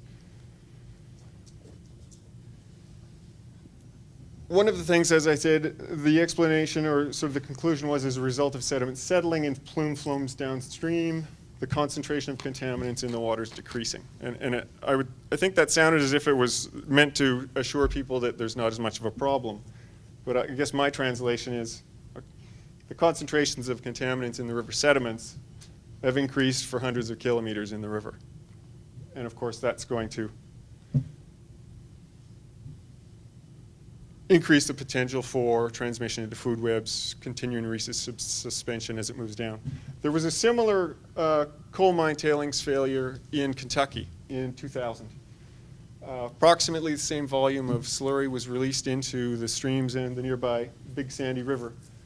The US EPA characterized this as one of the worst environmental disasters ever in the southeastern US. And one of my concerns is that people don't seem to get how big a deal this really is. There were significant changes, similar lengths of the river, and at least 400,000 dead fish. And the problem, of course, is that now we're into the winter and there are a lot of things that we can't do in terms of assessments or dealing with it. This accident prompted US Congress to ask the National Research Council to examine ways to reduce risks of similar accidents. So there was very definitely a federal government response, and the US EPA was engaged as well as the West Virginia and Kentucky environmental programs. The big ifs, I would say, the effectiveness of cleanup and remediation. I think generally the approach is, well, there's not much we can do. We can monitor it, and hopefully spring floods will flush it all downstream. And I think this highlights the problem with this sort of accident. There's not a lot that we actually can do once stuff gets into big rivers, especially if it's something that mixes with the water or doesn't float. Habitat damage, the creeks are probably wiped out. Recovery may occur, but contamination is going to be significant. In terms of the river itself, the sediments likely are more toxic to invertebrates. Toxicity correlates to certain kinds of metal activity. And then various aspects of water chemistry affects whether or not, or to the degree to which these sediments are toxic. So I'll just kind of call it there. I go into some more things about fish and stuff, but my understanding is we've got a fish person talking about that. So I'll just leave it at that. Thank you very much. Thank you all for being here, and thank you for the opportunity to discuss some of the impacts for fish and fisheries. As Greg mentioned, I wear several hats here today. I'm a member of both the federal and provincial listing bodies for species at risk, and I'm the vice president of the Canadian Aquatic Section of American Fisheries Society. As a society, it is the largest and oldest fisheries society in the world. So I'm going to briefly talk about what are the benefits to fish. Certainly the first rule of ecology is that all things are connected to everything else, and certainly from a fish end, freshwater fish provide forage for other biota, drive ecosystem properties, and are indicators of aquatic health. What's often not talked about is fisheries provide enormous economic value to this province. Over 250,000 anglers bought recreation fishing licenses last year. There's $171 million of direct annual expenditures in Alberta, roughly $676 million worth of attributable purchases, and roughly 2,100 jobs are supported by recreational fisheries. As we've heard of today, there are also First Nations component. Globally, roughly 15% of human protein is derived from fish, and that percentage is much larger in First Nations communities. This is a paper by John Post that's roughly a decade or so ago. It refers to the invisible collapse of recreational fisheries in Canada. And it's an issue that I'm going to touch on a little bit later on. And so there have been collapses in rainbow trout in British Columbia, walleye and pike in Alberta, and lake trout in Ontario. And one of the reasons for this quote-unquote invisible collapse has been the lack of data.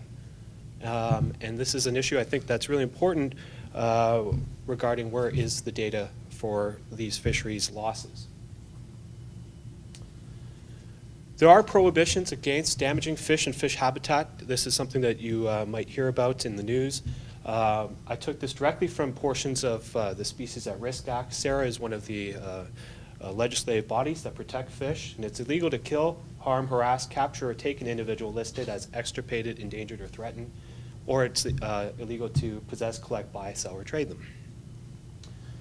Critical habitat is a component within the Species at Risk Act that is protected. It's referred to as the habitat that's necessary for the survival or recovery of a species. And it's protected under sections 56 to 64. We're in an interesting time as far as legislation of the Fisheries Act. You might have heard of this in the news. There have been dramatic changes to the Fisheries Act as of 2012. And in fact, the date of those changes to be implemented from Fisheries and Oceans Guiding Policy was November 25th of this year. So I think it's uncertain at this point whether or not the old Fisheries Act applies or the new one. But certainly in a recent article by Jeff Hutchings and others, it suggested that up to 80% of Canadian freshwater fishes will no longer be protected under these changes. The Fisheries Act changes are specific to definitions of fish habitat. These changes really take out the fisheries and fish in general and now concentrate on Aboriginal commercial or recreational fisheries. So in the area that we're talking about that is impacted by the mine, in fact, because it is an area with both an Aboriginal and a recreational fisheries, it still does apply to those changes to the Fisheries Act. And I won't go into much more detail. So perhaps alarmingly, the location of this spill happens to be an area of enormous sensitivity as far as species at risk. In fact, it may be one of the most sensitive areas within the province. This area is home to several species of concern that are listed by the province of Alberta or COSEWIC, including the species here, bull trout. So bull trout is listed as special concern by COSEWIC. It is not, unfortunately, under that definition of afforded protection, because special concern is not considered under SARA, but because it is a fishery, it is considered under the Fisheries Act. This species is undergoing enormous declines. 78% of these core areas are considered at high risk. And I'll just give you an idea of the areas we're talking about. So areas indicated in red indicate high risk, and so we're talking about the activity that Colin described and Bill described as potentially having high lethal effects from water contamination. Those are areas that are also of a high sensitive nature for this species. If you read the recovery strategy or the recovery plan, if the threats are identified as flow intensity and sedimentation. So having this enormous sediment loading is obviously of concern for this species. So sedimentation has many different mechanisms for this species, including the transport, channel morphology, and in-stream habitat. Arctic grayling are also a species of concern. They're under enormous decline within the province. Roughly 40% of the distribution is now thought to be lost within the province. It's classified as special concern within the province. Again, these dots here indicate a declining subpopulation that has been identified in the province.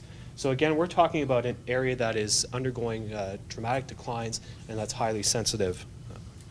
The threats for Arctic grayling include habitat fragmentation and land use impacts. Finally, a species that's of concern is Athabasca rainbow trout. Athabasca rainbow trout are one of 3 subpopulations of rainbow trout that are found on the eastern continental divide. And so the Peace, the Laird, and the Athabasca are the only native rainbow trout populations that are east of that divide. If you look at the limiting factors, things like hydrology, so these large flood events can really disrupt spawning success, and then habitat loss from land use impacts have all been identified. And so if you look on the map here, these are the populations of Athabasca rainbow trout, and they just coincide with this area. So it's an area that's enormously sensitive to anthropogenic impacts. I'm going to go into some of the concerns related to species at risk and fish and fisheries, and certainly there's a need to clarify or identify those impacts. And so what have been the fisheries die-offs to date? Certainly I haven't seen any data as of yet, so how many? There will be physical changes to habitat. So having that level of blowout occurring will have physical changes to channel morphology, invertebrate diversity, et cetera. There will be chemical changes, toxicological effects. I'm not an ecotoxicologist, but certainly we have expertise that represented here. And certainly legacy effects. So many of these species require several years before they reach maturity, and so there will likely be a legacy of effects. And so bull trout, for example, take upwards 5 to 8 years before they reach maturation. And so if we don't have a spawning event this year, what are the long-term implications? And certainly from a fisheries perspective, as I mentioned, the Fisheries Act does protect recreational and aboriginal fisheries, and what are those impacts to those fisheries? So I'll briefly step through what I think some of the more seminal questions are, and certainly we'll be happy to talk about it. First is, what is the damage that has been done? So have there been die-offs? What's the number and extent, and where is the data? Whether or not researchers or independent people are allowed to collect data to validate. So as I mentioned, fish habitat represents many things. It includes spawning grounds, nursery rearing, food supply, migration areas in which fish depend on directly or indirectly in order to carry out their life processes. One of the fundamental questions are, what are the impacts from this sedimentation that's happening to affect spawning? So there will be, as Bill mentioned, there will be acute die-offs. We don't know what the numbers are as far as total die-offs, but what are the effects of changing the toxicology of the sediments as far as spawning success? Really remains a fundamental unknown. There will be physical impacts to substrate, so spawning success will be impacted by the types of substrates that were there. Certain trout species require pristine, clear substrates to spawn on. So when we have increases in sedimentation, then we expect that to affect spawning success. From a species at risk perspective, much of my research portfolio deals with species at risk. The 3 species identified to you today, Arctic grayling, bull trout, and Athabasca rainbow, are among the most sensitive within the province. And certainly there are, I think, legitimate questions as to what this will, how this will impact those species. So there will be likely legacy effects. I should say the influence currently is unknown.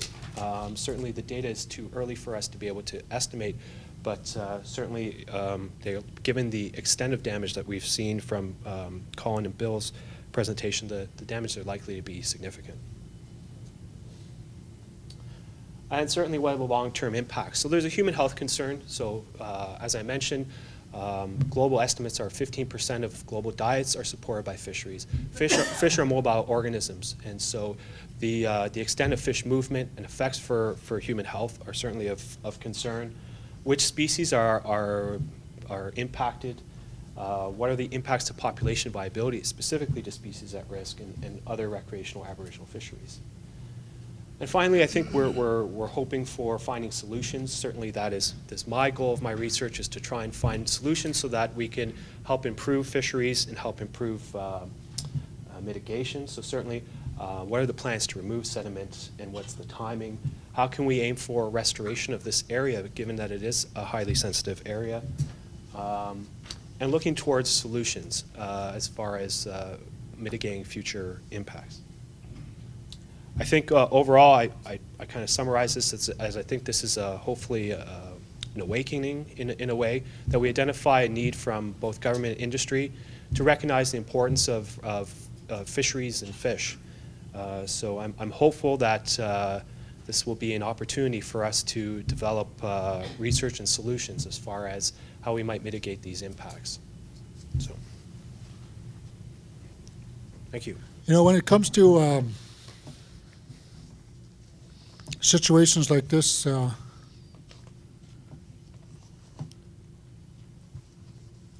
it's pretty, more ways than one, I guess. We're lost for words because of the fact that in the last 6 years, we've been advocating both the government levels, federal and provincial government, and along with industry, that something like this would occur on the Athabasca River. And they kept assuring us that this would never happen. You know, we deal with one of the largest industrial mobilization in the world, I guess in our area, on Treaty 8 on the Athabasca River by Fort McMurray. You know, and we've always had raising concerns in regards to the elevation of rare cancer diseases in our community in Fort Chip. A number of our women are getting lupus that are unfounded in that area, never heard of. One further investigation into that whole scenario is based that it is an attack on the kidney that triggers the lupus, and with some kind of trauma where it starts to get into their system. You know, ever increasingly skin rashes from kids that are happening at a rapid rate. And this was just developing prior to this happening. You know, we heard from the government, from the provincial government, stating the fact that, you know, no need for alarm, because by the time it gets to your area, it's going to be diluted so much that you're just going to see a small trickle effect on it. You know, sir, you could say now that all the heavy metals and everything that's in the sediments have settled within the 40-kilometer range of that area. You know, we could contest to that, saying, yeah, that could be true. But the fact remains that at the end of the day, when the spring runoff comes, all of this is going to settle on our reserve, on the Delta, on Reserve 201, which belongs to the Athabasca Chipewyan First Nation. The long-term effects that are going to occur is going to happen to our people. You know, and I can't understand why both levels of government and, you know, Obit Mine or the Sherrit Mine, whatever, are downplaying the whole situation. Sure, you could say to the fact that, yeah, your safe drinking water for now is safe for now, but what about down years, you know, quite a few years down the road? All these questions that our people are starting to, you know, ask in regards to the magnitude of this spill, we're getting no answers, but, you know, they're going to be coming to the community on the 5th of December and make a presentation to the community. We've asked a question in regards to the provincial and federal government, like, where is your response to this whole mess in regards to what's going on the Athabasca River? Till today, they haven't given us a formal response in regards to what happened on the Athabasca River, and that their only response is that the Sherrit Mine and the Obit would be informing of the community in regards to what is happening on the Athabasca River at Hinton. Well, that's not good enough for us. You know, in our view, this is more than just a wake-up call. What this tells us that the Alberta government and the federal government, along with industry, are unprepared for a magnitude of this size that occurred on the Athabasca River. They had no plans in regards to response. They had no plans for emergency preparation in regards to what is happening. And yet, when we challenge these big companies or corporations to a hearing and put our treaty rights before anything that goes out to a hearing, they're saying, well, there you go again, just another First Nation complaining. Well, the fact remains that you have governments that speak on your behalf, so where is your invested interest when they don't appear in public hearings? You know, why aren't you guys questioning all those abilities that your government is supposed to be doing for you? Why is it that a First Nation that have protected rights under the Canadian Constitution speaks not only on behalf of Treaty First Nations, but also speaks on your behalf and your generations? Because it's clear and evident that your government is not doing it for you. You know, and how do we hold industry accountable in regards to what they're doing? Because they just pass the buck over to the government, and the government just passes the buck back to them. And I think, you know, more ways than one, We are suggesting, and we're putting in a structure in place where we've put a plan, and we've sending out letters in regards to both the federal and provincial governments right across Canada and into the territories, and along with the AFN and within Treaty 8, that a national energy plan has to be developed. Not later, but sooner. And this national energy plan cannot go without First Nations participation in regards to how it's going to be structured. It cannot be done more ways than one to say that we're just going to put this plan in place and we're going to give it to the First Nation and accept it. We're no longer going to accept anything in that regards. One of the other components to it is that we're also going to have to look at a national water strategy plan in regards to what are we going to be doing when it comes to water issues. More ways than one, I think we have the magnitude, we have the responsibility for safe drinking water for future generations to come, not only within this generation. And we're failing them, and we're failing them terribly, because we are continuing to allow corporate entities to lobby our governments for a certain amount of percentage of people that are going to benefit from the natural resources. And where's our benefit? A few little jobs here and there, make it by for next month's rent. But what about the generations to come? That's the thing that we have to look at as First Nations people, because we always talk about 7 generations and what is it going to look like in 7 generations from now. I might have the opportunity to see more generations, 2 more generations in my familyhood. And what are we going to teach them? I sit here and I wonder to myself, why did we allow this to happen? When you look at this dike that was built, 15 years old, their response was that it was a temporary dike that was only supposed to hold water for a temporary solution. Well, I could honestly tell you that dike was built to the standards to meet all criteria to last more than just a temporary level. And if it was just a temporary pond, well, why was it holding that amount of water in regards to knowing to the fact that it was going to breach sooner or later? I think it's time that a lot of credible people out there that have engineer degrees and that hold the rubber stamp that continues to push these projects through without seeing the serious implications that are going to occur down the road. We got major tailings ponds in our area that are 10 times bigger than what you've seen here. What are the chances of those breaching? And those are 50 years old. Does that say they're safe? We asked that question.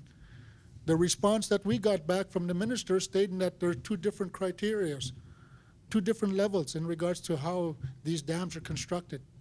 And the ones that are on the tar sands area are constructed a lot better and stronger to hold much more water than what's being done there. I don't buy that. We have a reservoir in the community of Fort Chip that holds our water, that's been holding our water for the last 60 years, and it hasn't breached, but we know it's seeping. They can't say that those tailings ponds do not seep. But, the lies and the cover-ups and everything in regards to everything that's been going on in our whole area, saying that everything is safe. Well, if it was safe, then why did this happen?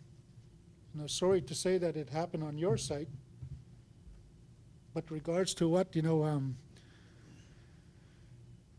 things happen for a reason. We no longer could accept it any longer. I think we're more than smart enough to know for a fact that we could fix these problems even before they occur. And if you continue to think that it's impossible, well, then why are we continuing to develop such projects at magnitude that are impossible to control? Do not wait for a disaster to happen, because a disaster will happen. You plan for the disaster. And right now, Alberta has no plans in place in regards to any kind of spills, no matter if it's a pipeline breakage or a tailings pond breach in regards to development. They have nothing in place. It is proven. But the general public, where your concerns are being met in a general form of a public hearing, go unaddressed. And you have to make your government accountable. You have to make your government accountable for where your taxes are going. You know, as a leader of a First Nation community, we no longer rely on federal funding anymore. We refuse to take federal funding from the Canadian government, because we want to make it plain and clear that we are an independent nation and we're doing what's right for our people. And we no longer could accept the fact that you take our funding and you obey by our laws and our rules. Your rules and laws do not apply to ACFN when it comes to major damages that are caused to the environmental or ecosystem. Your Save-On Foods, your Safeway, your Sobeys is your store. Our wilderness is our Safeway, is our Sobeys. And with continuing incidents like this occur on the Athabasca River, you're depleting our food source from our people. You know, you may be lucky enough to go to the store and buy a jug of milk for $5 or maybe even less. You know, we pay that probably about $14 in our community. When you buy a tomato for $4 and something, one tomato, and you question the ability about why we have such concerns when it comes to our ecosystem, it's because you're having a detrimental effect to our food chain.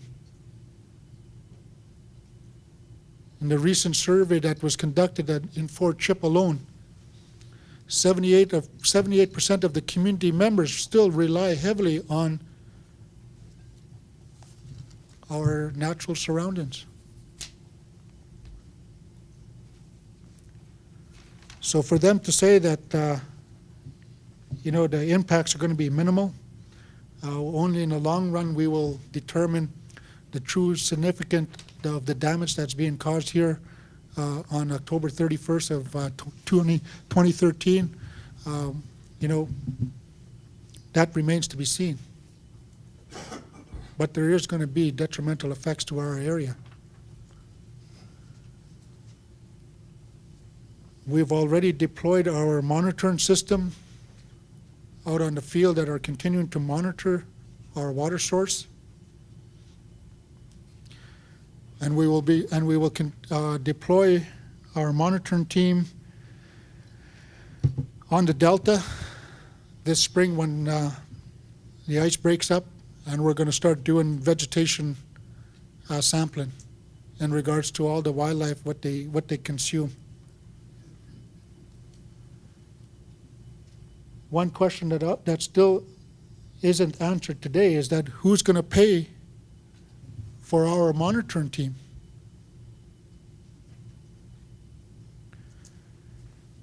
You know, one of the things that always puzzled me the most as a leader is the fact that if you or I were to ever go out on a water base and you grab 1 liter of oil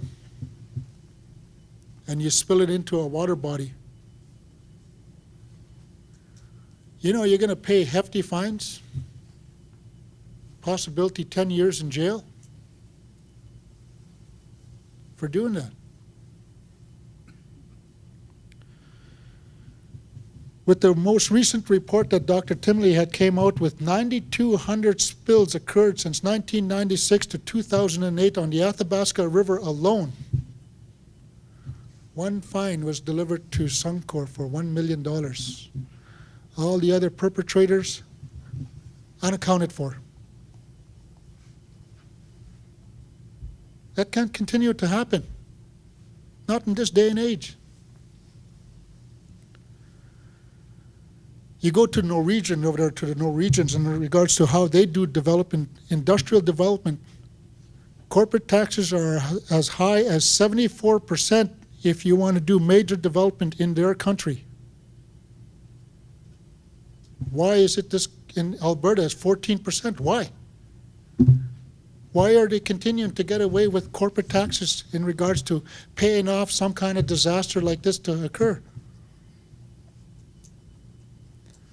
You know, why is it that 3 cents for every, I think it is when it comes to reclamation, 3 cents to the dollar or something like that. I forget how much the magnitude's up for reclamation, but then $700 million to reclaim the whole tar sand is ludicrous. How is that going to happen? It would never pan out. But these are the kind of plans that these governments are putting in place because industry is lobbying them constantly. With the cost of production in your area, we would never be able to produce. Well, I beg to differ because I know it's totally wrong. And I know their numbers are totally wrong when it comes to that. Well, what do you do? What do you do as a First Nation? You keep on struggling and you keep on pushing. Because I knew one day somebody would listen and somebody would say, yeah, they were right all along. Unfortunate that it had to happen because of the Tailings Pond breach that had to raise the alarms to saying, yeah, there is something wrong here. So if that's the case, then, if we continue to be walking zombies to figure that nothing's wrong, well, then continue on going down that path. But clearly there is something wrong here. So how smart are we? That's the question that I put before everybody is, how smart are we then? They have no idea how they're going to clean up that mess. The major impact zone right now is 40 kilometers. They have no plans whatsoever because of the ice that is there. Why weren't all these taken into consideration before those dikes were built?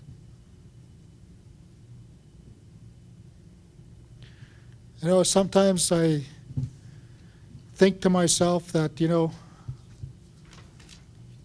why do I continue to promote this message when nobody's listening?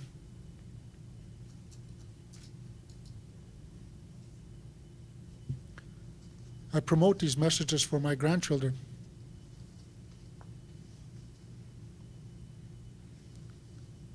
To have a safe environment, to have a safe ecosystem, so they would be able to continue and practice our way of life.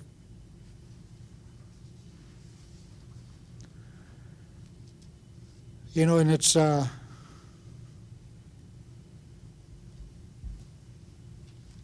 overwhelming, I guess, more ways than one. When you have industry and government telling you at the table saying that everything is okay. But if this whole ecosystem of the river flowed south into major cities and everything, you'd have this country in an uproar, let alone just First Nations people.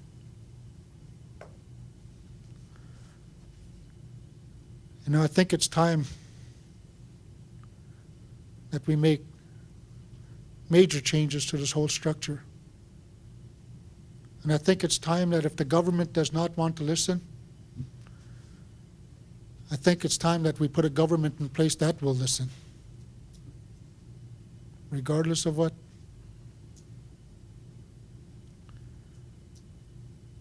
We put government people in place to make decisions on behalf of the people, not on decisions on behalf of industry and corporate entities. No longer could we be corporate slaves or corporate puppets, because we got to do what's right for our people.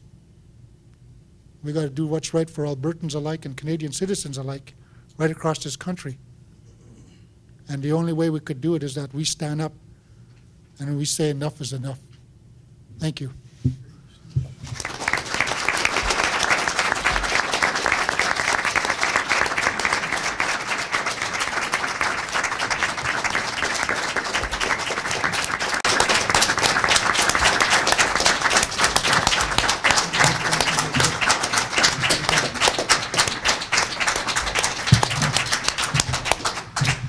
Thank you, Chief Adams, for that inspirational, wonderful discussion. We look forward to more shortly. So moving on with the last speaker, main speaker of the program, we have from here Sean McCowan from Sherrit. He'll give us answer to some of the questions that have been raised here. He has 20 minutes to speak. Following that, I'll give a short summary, and then we'll start taking questions from the floor, and that'll be for all our presenters. So bear with me. I know this is a long afternoon. We appreciate it. We will stay here as needed. So thank you. So Sean.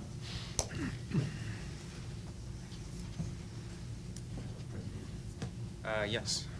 Should be on the computer, I believe. Sorry.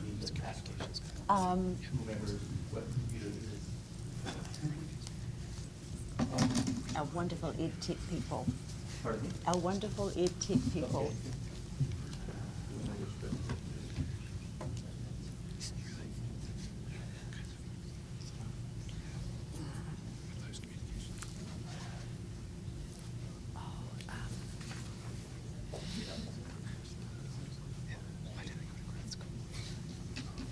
Thank you. With the clicker. Great, thank you. Good afternoon. My name is Sean McCoggin. I'm the Senior Vice President from Sherrit International, and I'm really looking forward to the opportunity this afternoon to speak to you. Thank you for coming. Thank you for the invitation, for offering us to come chat. Thank you to all the other presenters on the topic. I'm here to talk about the OBED release that happened on October 31st, what happened. I'll go through a quick recap of the events since that point in time, what we've been doing about it, where our assessments are today, what our plans are looking like, and what's certainly going to happen going forward. So let me begin with a quick recap of the events since October 31. And some of these items have been highlighted through the various presentations this afternoon, so I'll try to keep that in mind as I go through the slides.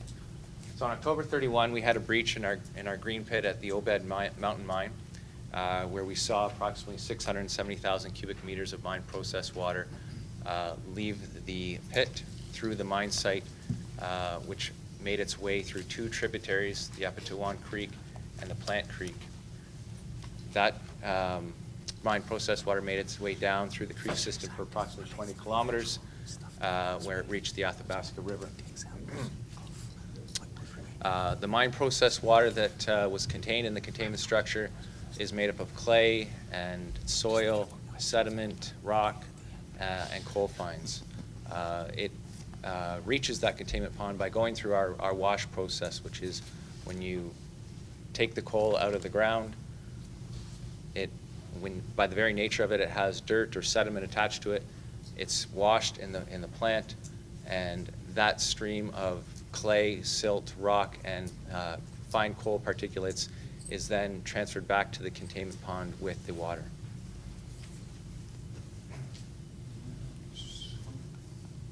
Moving on, just to put this into context, I think we saw a few maps already today that showed the location of the mine. It is just in between Hinton and Edson, directly west of here. You can see it on the bottom left-hand corner of this map here. We've shown the river as it progresses up through Alberta up to NWT. We have a slide later on where I'll talk about turbidity and the plume, some of the topics that Colin addressed earlier today. So just to go back to the site location, I hope you can see it at the back. It is a little bit hard to see.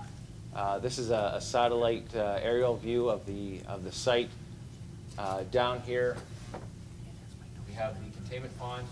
That is where the breach occurred, and you can see the direction of the water flow that then made its way into the tributaries that I was mentioning earlier, eventually into the Athabasca River. One of the charts that we have here is a topic that a few of the presentations addressed this morning with respect to turbidity. This chart is a measure that's similar to turbidity. It's a total suspended solids chart that tracks the water quality with respect to total suspended solids since October 31st through to November 21st. And in this particular chart, we have shown the plume with the red line as it's progressed through the Athabasca River over time. And you can see the total suspended solids reading, which is shown on the left-hand axis, where it started up at the beginning, close to 10,000 for TSS, and you can see the trend line of that red line over time down to November 21st. Now the other line that's shown on this graph is the background of the Athabasca, and what we can observe from this chart is just the trending down of the sediment in the release over time. That's been talked about this afternoon, to a point in time around November 20th, November 21st, where it became much indistinguishable between the background. And we've seen that with our monitoring and our data from our data sondes since that point in time is really the sediment has dissipated in the river, where tracking the plume is quite difficult to do right now. Moving on to a further recap of events. So after October 31st, that evening we notified the Alberta government. Their emergency response team enacted with our team. They arrived at site, and we began notifying communities, government, First Nations, Métis, other stakeholders. That immediately began on November 1st, and we started rolling that out. We've been doing that since that period of time. We understand there's a need for information here. We are committed to getting that information out. I'm very interested in events such as these so that we can come here, we can certainly present what we know, what we don't know, and certainly listen. Listen to your concerns, listen to your questions. That's certainly something that I and my team here today will obviously take away. The testing also began on November 1st. Our sampling program, the ASERD, walked through a lot of their details on their sampling program on water quality. We launched our sampling program as well November 1st. Very extensive program where we have to date taken over 300 samples. We're measuring for over 170 different parameters in water quality. I'll touch on that in a minute. I've got a slide coming up on water quality. And that's a daily and hourly exercise with respect to water quality.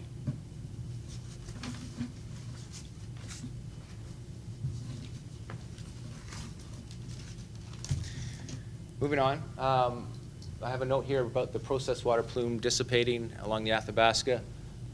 That's the observation I walked through previously on that one slide, and I have another one coming up that is similar to one of the slides we saw earlier in terms of the tracking of the turbidity or the total suspended solids that's happened over time. The other point that I do want to make with respect to this slide is the Environmental Protection Order. That's something that the ASRD has issued to our company. We've been working with the ASRD. They've been on our site. We've established various protocols and systems for getting them information, for walking them through our impact assessment, for discussing our plans, and that's a continuous process. We have certain dates where we have to commit to getting them certain information and certain plans, and we are absolutely committed in doing this. I certainly don't want to skip over the point on this slide with respect to findings to date on water quality. I'll speak to that in a minute, but based on our test results today, based on what we've seen from the government's test results and the releases that both the government and ourselves put out on November 19th, is that we don't see an immediate impact to public health, and the water quality is within water quality drinking water guidelines. Moving on to water monitoring, I'll spend a few minutes here on this slide. We did see a slide earlier today on data zones, which is the first topic that we have up here. That is one method for measuring turbidity. We've been doing that recently in terms of installing more data zones along the river. Just recently, we have some locations up here where we did install those data zones in Muskeg, Firebag, and Embarrass, one near the Plant Creek. ESRD has several out as well. We're going to continue to use what we can with that equipment to monitor turbidity. That's in addition to the water sampling results that I spoke about earlier and Colin did as well. The testing that is happening is the full suite of testing that Sherrit is undertaking. It is testing for organic matter, nutrients, a lot of the items that we saw earlier, PAHs, metals content, as I mentioned earlier, over 170 different parameters. It is a very comprehensive full suite of testing. We are committed to getting this information out. I want to have this information presented. I can understand the government's put out data. We've been supplying the government with our data since we started receiving it, and we also want to publish that information as well. That information from us will be coming later this week. We want to put out the data in a form that people can download and understand and review and certainly ask any questions on. So we are committed to getting information out with respect to the water sampling quality. I touched on earlier with respect to the amount of work that's gone into this. I can understand speed is a concern to get this information out. It is comprehensive. It does take time to review with our independent experts internally with the government and to do our proper due diligence on this comprehensive database. But we are at a point where certainly we can increase the amount of information that we provide on the information so far.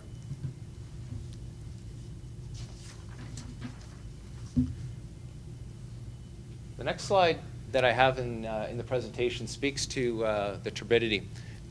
This is a chart. We saw versions of this earlier in Colin's presentation. I apologize, I don't have quite as many of them here. I have one as of November 27th, which just shows along the right-hand side the path of the river, the various locations where turbidity samples were taken. And you can see, given that this was done on November 27th, and what I spoke to earlier about the sediment dissipating, is you do not see, as of the 27th, the increases in turbidity that you saw at the time of the release back in early November.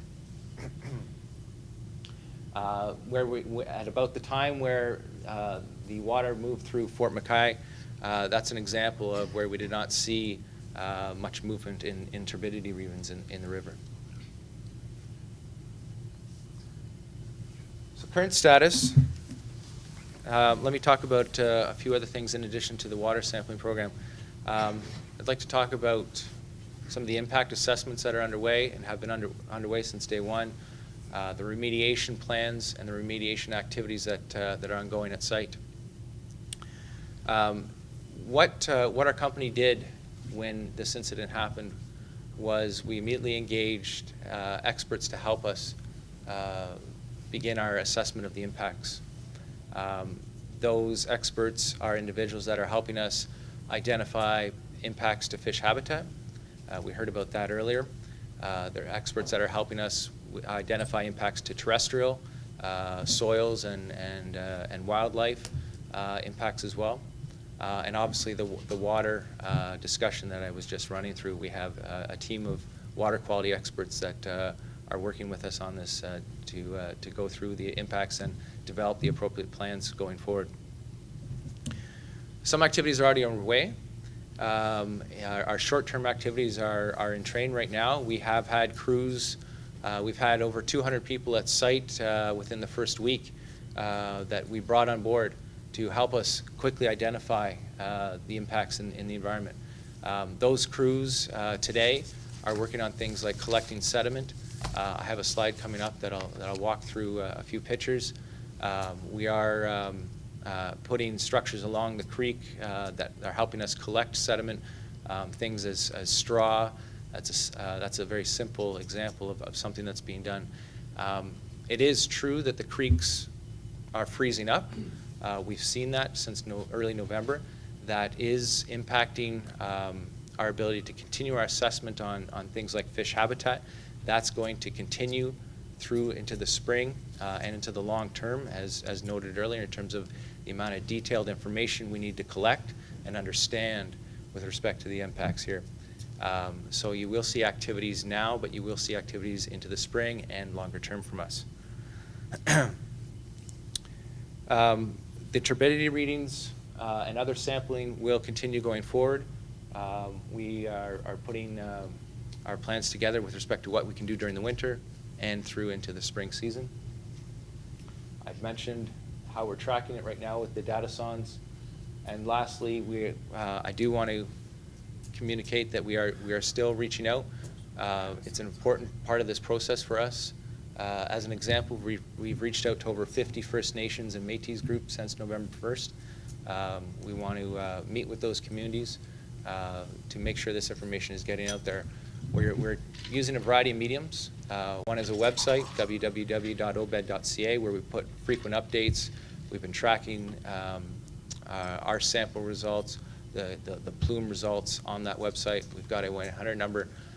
Those are just some of the examples in addition to of meetings and phone calls that our team has been doing on the communication front.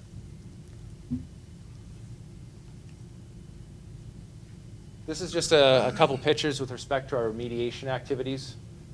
This is a shot where the Plant Creek meets the Athabasca River, and what we have here on the top and left-hand corner of the slide is a crew that's out lifting up the ice and the snow and identifying any sediment that is along the shore and cleaning that up. So that crew has been working in that area and identifying what they can do now and obviously putting together plans for what will happen in the spring.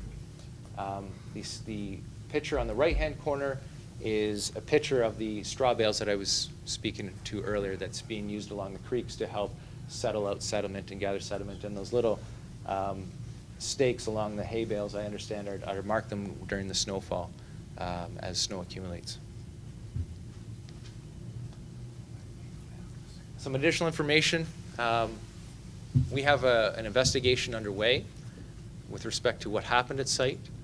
We are committed to finding out. This is very concerning to me. It's very concerning to our company that this incident could happen. Certainly very troubling, and we are going to get to the bottom of this. This is something that is going to take some time. We have not completed the investigation so far. We don't have the answers so far, but we will continue to proceed with getting to the bottom of this, and we are going to make sure that we understand and the industry understands any reasons for why this occurred. We immediately rolled out geotechnical inspections of any other similar type of structure that we have within our company, and those have I think those have all been completed by now, and that is just one facet of our investigation so far. With respect to water quality, I I touched on earlier how our sampling procedure is moving. The government has done an extensive process as well. They've put out some key messages earlier in November, November 19th, and I understand something came out today. What we have up here on this slide is a quote from the medical officer Talbot with respect to water quality from the sampling results. Our data and our results from our sampling so far is similar to the Alberta government's in terms of the results and the data. We have not seen, as I mentioned earlier, to date an impact to public health or that the water quality has been within drinking water guidelines.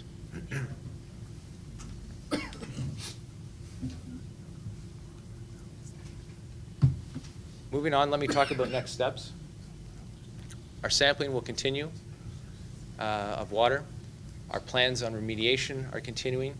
Those are active dialogue with the ASCRD that is happening both at site as well as their teams in Edmonton and other parts of the province. We are committed to getting underway with all those activities as quickly as we can. We are continuing to work under the EPO, as I discussed earlier. We have specific objectives underneath the Environmental Protection Order that we are making progress on every day. I spoke about the investigation with the cause. That's ongoing, and that's going to continue until we find out the reason for the cause. I'm just going to move on to the next slide, given the time. Some other next steps is the continued work on remediation, which I spoke to. The second point is a point I really want to emphasize, is sharing the results. That's something we want to do. We will be getting that information out there. We did put out a release on November 19th with respect to our findings to date. We have been putting backgrounders on our website and these various releases and daily updates with respect to new developments that we are doing. So I encourage you to please visit the website when you can. And lastly, communications with stakeholders and First Nations and Métis group. We want to continue doing this. We want to continue to understand the concerns and issues that folks have, and to take away those concerns and address what we can and get the information out there. So as I noted at the start of my presentation, we are certainly here to tell you what we know right now. We're here to listen and to understand your concerns, and we will be getting more information out there. So thank you very much. I appreciate your time. Thank you.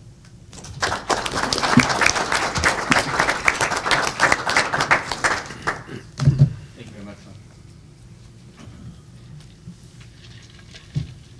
Just have a couple notes here so I can't forget. So first of all, Megwitch, to the elders, thank you very much.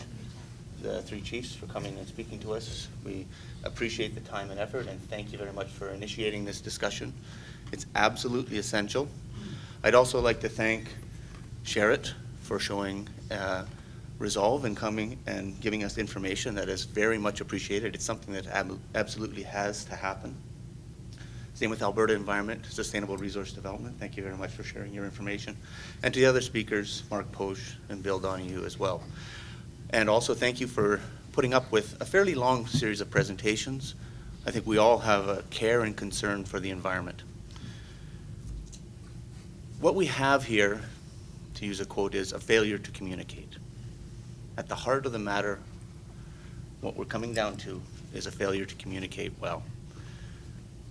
At this point, it's 33 days in to one of the largest spills in North American history. In today's society, we want information. We want to feel inclusive, and we want to have an idea that at least something is being done. Right now, 33 days on, we're only finding out about the extent and breadth of the monitoring program and the information, so we can even begin in a scientific way, in a social way, to be able to question those results and make sure that they're done appropriately. And so we do have a failure to communicate. We have a failure on the part of the industry. We have a failure on the part of AESRD. Certainly, we have a failure on the part, and we still have a failure, I believe, of Department of Fisheries and Oceans. That they're not here is a real tragedy. They have a responsibility. They're our elected representatives. Now, communication, we don't expect you to have the results, the water quality results. That's, in a scientific sense, we know what it takes to measure those things. What we want to know is how do you feel about that? How do you set up your response system? Do we know how many people from AESRD are on site? Where are they? Are they taking appropriate samples? Can we have an opportunity for public engagement? In today's society, it's not 1950. We don't place this trust relationship because that trust relationship has been broken by repeated problems. And so we need to build that trust relationship. And that failure to communicate is at the heart of the problem that we have here. As a scientist, I'm tremendously worried, as an environmental scientist, about the condition of that river, of the Athabasca River, and also about the veracity of the results that are given. It's not that I don't trust the data that's given, but as a scientist, I like to see how they're done. I can assess those things. Are the samples filtered, so therefore there wouldn't be any of the suspended sediments?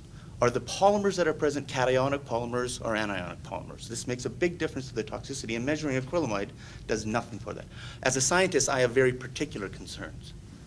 As the public, you have your health concerns, and you have the concerns that you rely on trusted information sources, and we can't give you those information without a trust relationship. We need to rebuild those. We need to build them with our First Nations communities. We need to rebuild them with our industry. For those of you who know me, you know that I work very well with a variety of stakeholder groups, from First Nations to industry to public agencies, trying to build those. And conditions like this only serve to make my job harder. I work with progressive companies who try to do things in a more sustainable manner, to look out for environmental records. But without that information, you make my job harder, and you make everybody else's trust relationship disappear. What we really want is the information in a timely manner that you actually care. And if in the absence of information, we make up our own truths. And there's hundreds and hundreds of us that will do so. And so really what we really need to do is to establish a mechanism by which we can do that. And that has to occur. We have to be more progressive, looking for solutions to our problems. We can't live in the 1950s and before and worry about the way it was. What we want to do is figure out a way where we can have a sustainable economy. We can have an environment that we can live in, that we can leave to our children and our children's children and those 7 generations that we spoke of. Those are absolutely essential. The earth is connected by our rivers. It's the blood that flows between our organs. It flows from place to place, and we're all connected by it, and we need to respect it. And so what I'd like to do today is try and reestablish that trust relationship. So at this point, I'm not going to go along any farther, but I'd like to say, please, we'd like to take some questions, and I'll try and moderate them. We won't be able to have everybody's questions, because I'm sure there's going to be lots. Please try and keep focused on this particular issue at this point, because we only have 45 minutes, maybe a little bit longer, but we hope to be able to particularly focus on the response, the questions and concerns that you might have, and please say your name loudly. Let us know who and where you're from, and to whom you are putting a question towards. So without any further ado, thank you very much, and I'll take some questions.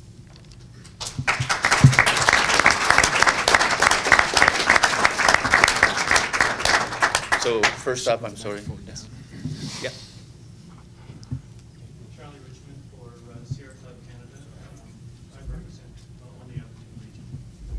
Phil, if you have a mic, maybe.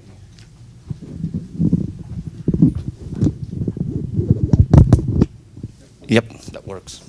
That way, if we're recording it, we can have an idea what's going on. That doesn't fit, you're going to have to hold it. Charlie Richmond, Sierra Club Canada. Thanks very much. Some of this, first I'd like to answer one of Allan's deep questions. He asked a number of deep questions, which are impossible to answer. What are we doing about it? Our society? Well, I'll just briefly mention that Sierra Club did raise the 500 ducks private prosecution, which the government finally picked up. I believe it was the 23rd private prosecution ever laid in Alberta. And we're very proud of that. That was our associate director. Anyway, let me turn to some of Allan's other points and perhaps ask him about this. He did raise the elephant in the room, and I'm glad it was at least mentioned in Sherritt's presentation, because I see the elephant as the geotech risk. There are many impoundment facilities. This was pretty awful. Now, Allan referred to Syncrude. No, you didn't say Syncrude, but tar sands impoundment. What would happen if we had a breach in an impoundment facility that was 10 times this size? What if we had one that was 100 times this size? What if we had one that was over 300 times this size? 313 by my arithmetic for Mildred Lake settling pond. As with oil sands versus tar sands, settling is sort of a misnomer because, unless you take it to mean millennia to forever. 313 times, 210 million versus 670,000. Those are the public numbers. So I guess I'd ask all of the panel to speak to the issue of geotech risk assessment. We've just seen with the flood flow forecasting that the HECRAS, the U.S. Army Corps of Engineers HECRAS 4.10 model didn't quite work, and they've got to modify it. So my question is, is anyone, like especially Sherrit, considering a Bayesian alteration to their probabilities on the risk assessment? Anyway, there's a lot to say about this, but thanks very much. Does anybody want to speak about how you're adjusting your models compared to, does Sherrit have any concerns or a possibility to discuss that with your risk assessment models? Just a few more. Yep, just want to make sure that you get there. Thank you.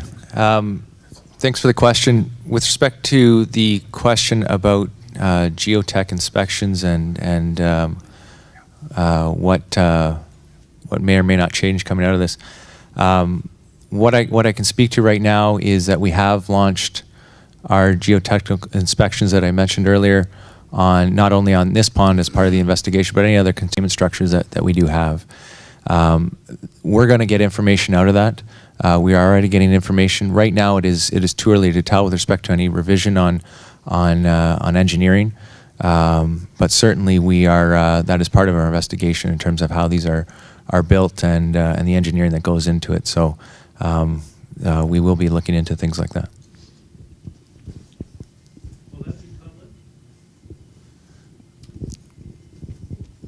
Right now, I can't comment because the investigation's underway.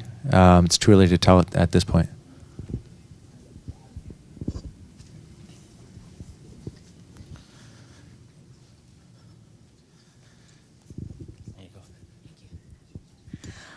Hi there. My name's Rachel Notley, and I'm the NDP Environment Critic. And normally I'm all about rhetorical questions and grandstanding, but actually this time I really am just about getting some information. So there are two questions that I had arising from those presentations. The one was that it seemed to me that we appeared to get two different sets of conclusions on whether or not the water testing is showing an exceedance of the PAL limits, the protection of aquatic life. So I'm looking for some information there, because I thought I heard that we were exceeding those limits in some cases, and then I heard that we weren't. So that was my first question. And the second question, going back again to the dam safety issue, my understanding is that the standards are voluntary in Alberta right now, but that it is still under the authority of the Alberta Energy Regulator, not ESRD, to be doing the preventative stuff. So my question is, can we get information either through Sherrit or through the government, and I'm going to put the ERSD person here on the spot, on the inspection obligations in advance of this breach, how frequently they happened, and what those inspections determined, and can that be released publicly? Because it seems to me that ought to be in the public sphere already, but I've not really heard a lot of discussion about it. So those are my two questions. Thank you. Okay, for the first question, perhaps I'll ask Bill to give his very brief statement, because he was the first of those two. That's on the question. Or Colin might have been. The numbers I presented were all from the first data report release that was mid-November. I'm not sure where it was. Yeah. So I'll hand it to Colin now, and he can expand on that. Yeah. So there were water quality guideline exceedances. There's different kinds of water quality guidelines. Some are for drinking water, some are for irrigation, some for protection of aquatic life. And some of those guidelines were exceeded for some parameters in some places. And it depends on the parameter, and it depends on the guideline. And again, all those guidelines are public. Alberta has new draft guidelines that are in development right now, sort of an update on our old guidelines. So anybody can download the data and see where the exceedances were. And in addition, in that report that I provided a link to, there's a table that shows which guidelines were exceeded in which locations at which time. Now, for the second part of that question, I don't know. Is the short answer. I don't know when it was inspected, and I don't know how often. That's not my part of the job, so I can't really speak to that. And I don't know if it's public. I suspect not, and I suspect it won't be. But I would suggest directing that question to those who do know. I'm going to use Chair's privilege here for the moment to ask one other question that I brought up. Will the samples that were taken, I assume that there are archival samples, will some of them be available for independent verification?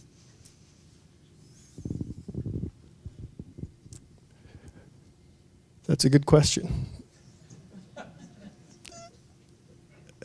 A lot of the initial samples that were taken were I'm assuming they were consumed entirely, because we were so concerned with trying to figure out where the plume was and how fast it was moving. So, yeah, that's a good question. I would certainly encourage, the Athabasca River is a public space, and I would strongly encourage anybody who's got an interest, researchers from the university or otherwise, to go up there and take their own samples. And I think that's certainly more than healthy. But you did say that you haven't analyzed the slush and the sediment samples, which suggests that you still have the samples. Oh yeah, we still got a huge backlog.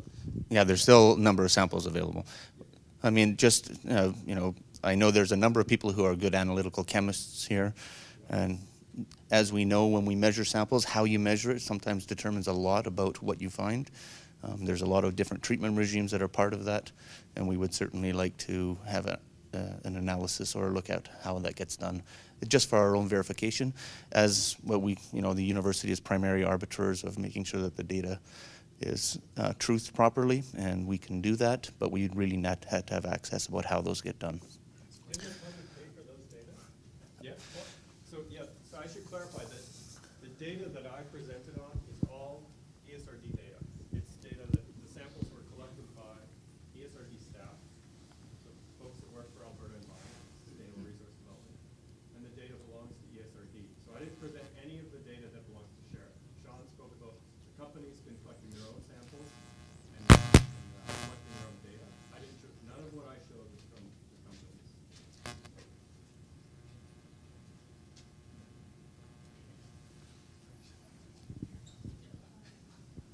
Bill Shoddock, University of Alberta. So I have a abiding interest in metals and the environment. So Rachel, I'm really glad that you asked that a question about the exceedances of the protection of aquatic life. So when I'm looking at Colin's data, so Colin, this is a question for you, and also for Bill, and for Greg and Mark.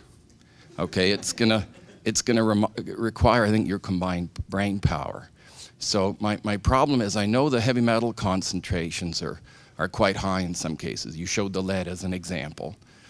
You showed the aluminum. But the pH of the water is basically 8. Okay, so we have a minimum in the solubility of aluminum hydroxide. We have a minimum in the solubility of lead. You know, it's exceeding the solubility product constant of lead phosphate. So to me, it's pretty clear that these must be colloidal species. Okay, so in other words, you take your water sample, and of course the water has a lot of turbidity. You take the water, you filter out those particles. But the word fines, the coal fines, you know, we need to know what's really meant by fine. We need to really know the particle size distribution, the chemistry and the mineralogy of those particles. Because it looks to me, and I'm just guessing, okay, some of those particles are so small they've gone through the filter. And that's why we have the elevated aluminum and lead and so on.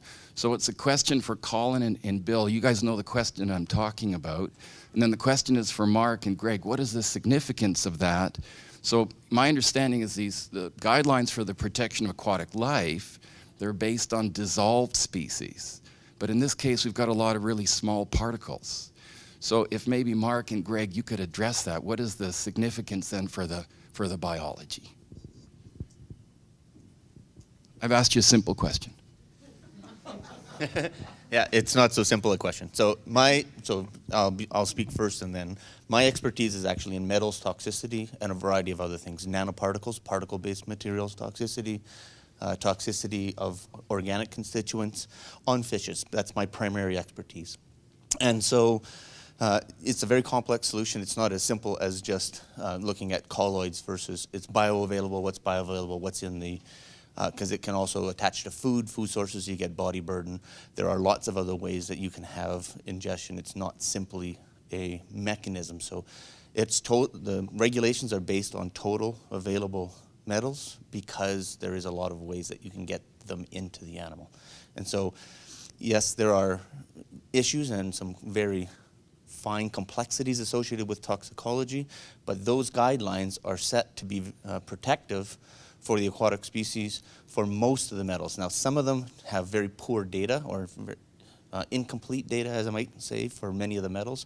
But for the common ones, the ones that were associated with copper, arsenic, aluminum, we have very clear and specific mechanisms of toxicity based on total metal.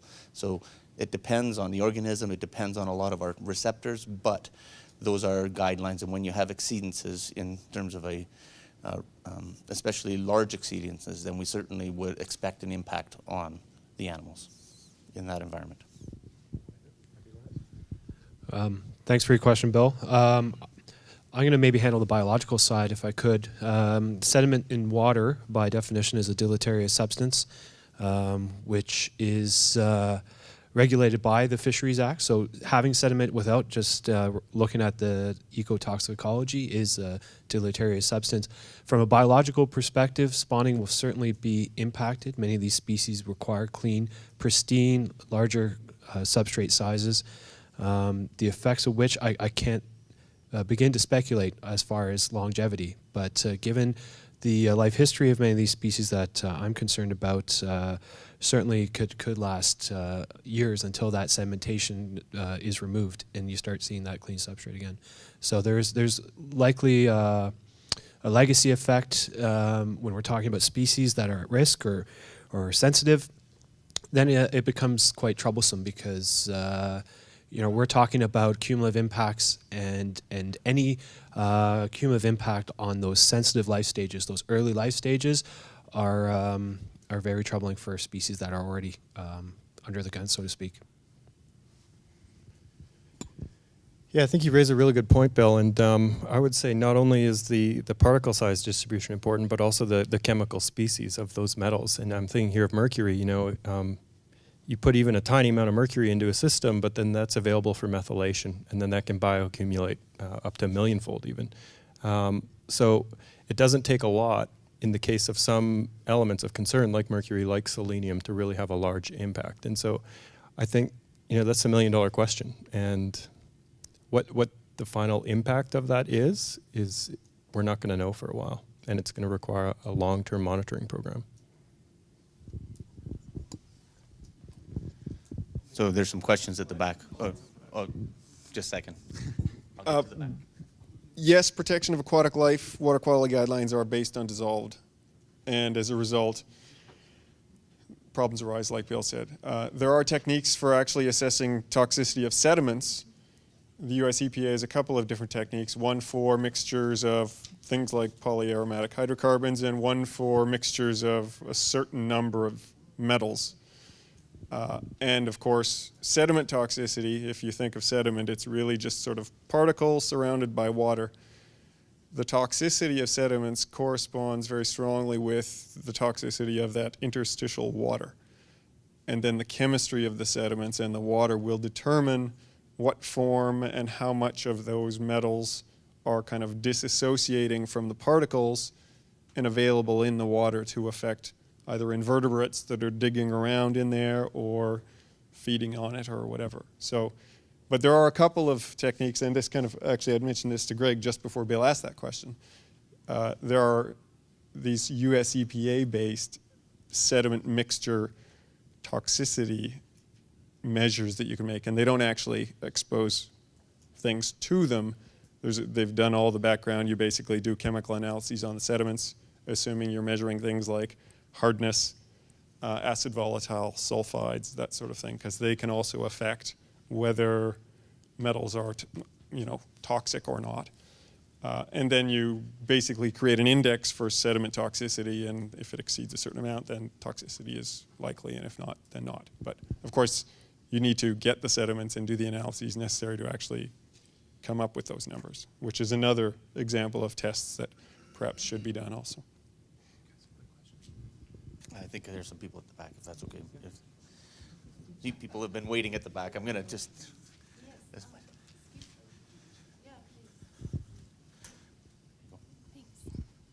My name is Anna Hargreaves. I'm a PhD candidate at Queen's University in Ontario. I have a slightly different line of questioning. I'm really impressed at the monitoring that has been done. It strikes me as incredibly expensive. You mentioned a lot of overtime. It seems like there's been a ton of helicopter hours. I'm wondering if there's any plan to pass those costs along with whatever fines and remediation costs there are onto Sherrit.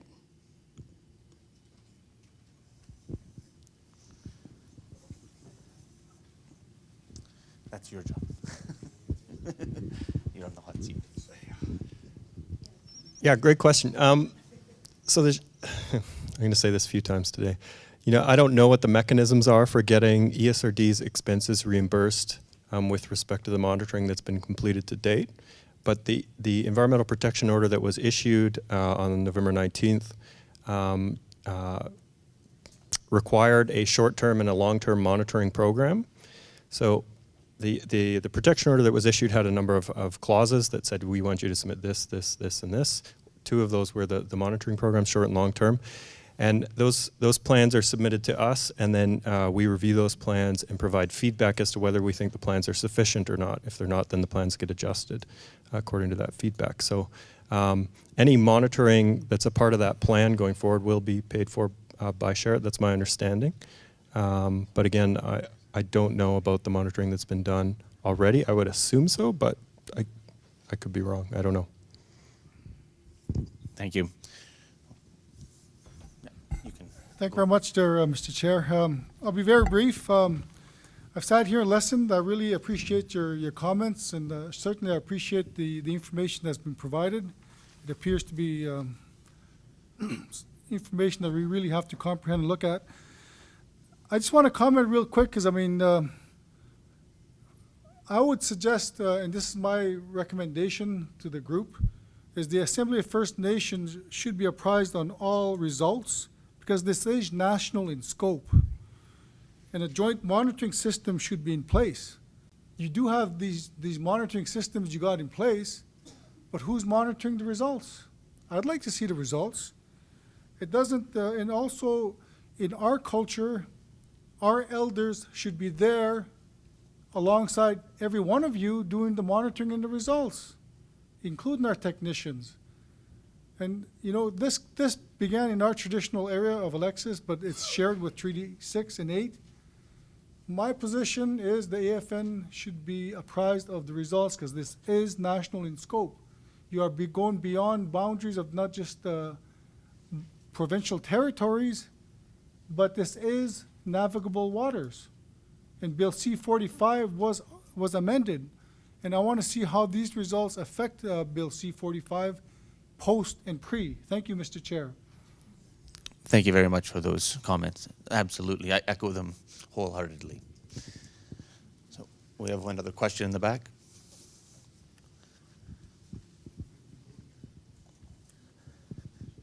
There you go. Thank you. First of all, my name is Gina McIntyre. I'm a Dene. I do part-time studies here at U of A at Linguistics Department with Dene Sontline. Anyhow, a lot of the stuff that I've heard throughout the whole session, like on the overhead, a lot of words that have been used, how you collaborated all those words, like those are very big words. So a lot of us don't know how to define the meanings of those words, all in English. Sometimes we need an interpreter to translate those wordings, an interpreter in another language, a Dene, a Cree, or Chipewyan, or Soro, because this is all happening on Mother Earth. That's another thing you have to put into respect. As Chief Allan said, about this is a wake-up, not only a wake-up call, this is also to have everyone to start paying attention, everyone to start listening. We need to start using our 5 senses. We don't just go and excavate and landscape. As per the other chief said, that's what my other comment was. When you do these monitoring, excavating, landscape, all that, you need to have a little ceremonial, like in having an elder, because you don't know what you're doing to this Mother Earth. You're tearing down away the roots. It's like your ligament being destroyed, torn apart. It's like you have to be very careful. Water is very sacred. Water, so much percentage of our bodies retain water. So therefore, dana dest ago, dana haneres new, dana ayast you, ayer no nanek ayer tantu tohu yao, no tantu tuhet ali te tazi tuhet ali. The streams of the lakes, the rivers, where it's flowing, it's going to affect everywhere. Like even down towards other provinces, like down into the Churchill River. Churchill River, it's a long length of that Churchill River. So Tabehonia, from my father's stories, so Tabehonia, I understand from my father's stories. And back to one of the presenters, when you mentioned something about our crew, who are these crew? Are these crew multicultural, like just non-Indigenous or Indigenous or other cultures when you say crew? Because you have to be careful again in taking in all these samples of of the sediments, of the water, that's like taking home part of all of Mother Earth's environment. When you're taking that, you have to be very careful and very, because you don't know in the long run what it's gonna happen, what's bound to happen. Like I've heard a lot of you say about cancer, all sorts of ailments. Yeah, it's gonna affect the younger generation, our young people. Yeah, that's all. Merci, Chuck.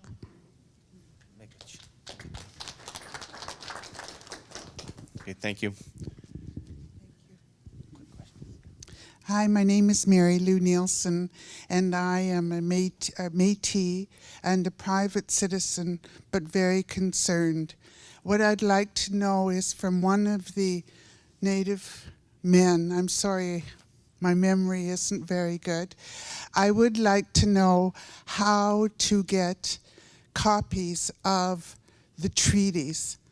This has been twice this week that it has been mentioned that we must educate ourselves on these treaties. And so with that, I'd like to know where just private citizens can get these treaties. Thank you. I'll be very brief. Thank you very much for that question. All you got to do is go to the ANSI website and you'll find all the information there. It's all the treaties are there, nation by nation. In Alberta, you have Treaties 6, 7, and 8. And my colleagues have stated very clearly it does overarch in Treaty 8, overarches in NWT. And essentially, that's how simple you can find that information. Thank you.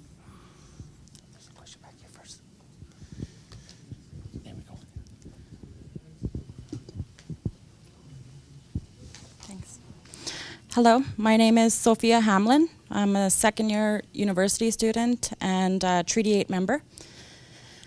Just to anybody that wants to answer this question, and I'm not a scientist, so I'll put it really simply. The water got poisoned. There's animals and fish that drink the water and live in the water. The native people and other hunters eat the animals. Like, are the animals poisoned? And will the human people get poisoned if we eat the animals?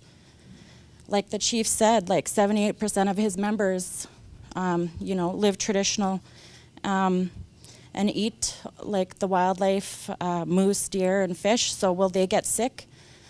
The report said no immediate health risks. Well, what about prolonged? Maybe not as soon as you eat them or whatever, as soon as you consume them, but later. So should we be eating this food? Like, what if somebody went hunting, that the next day that the spill happened, or somebody went fishing, or if somebody goes ice fishing, like, what about those people? And, is it safe to eat this stuff? Thanks.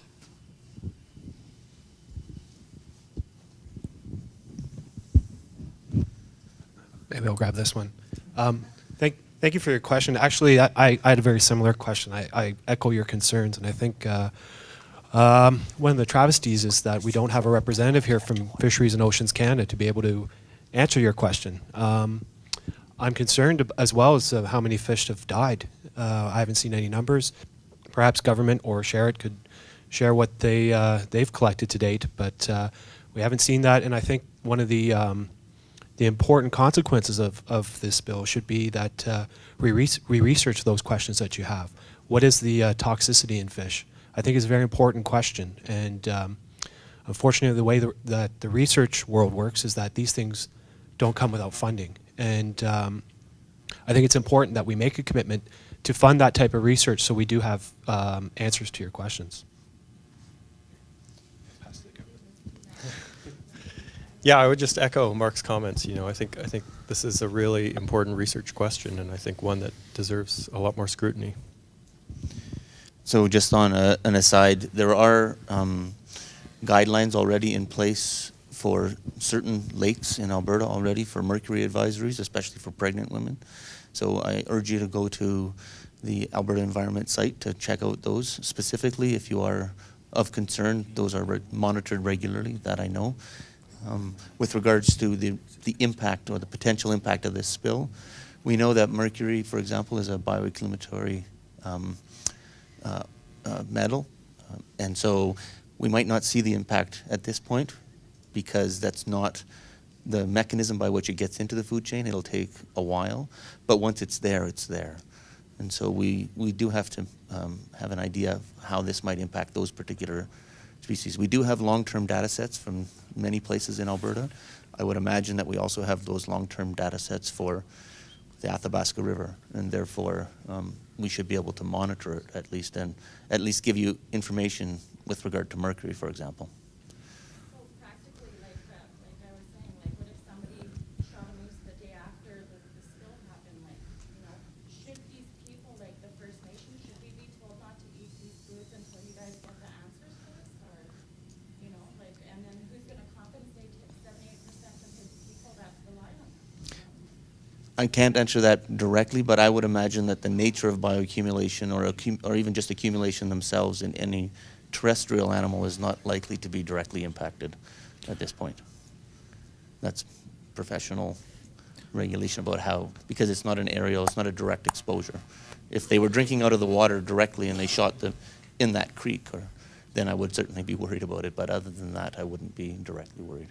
So it's safe to eat the fish and the moose or the deer that might have came into contact with the poison water?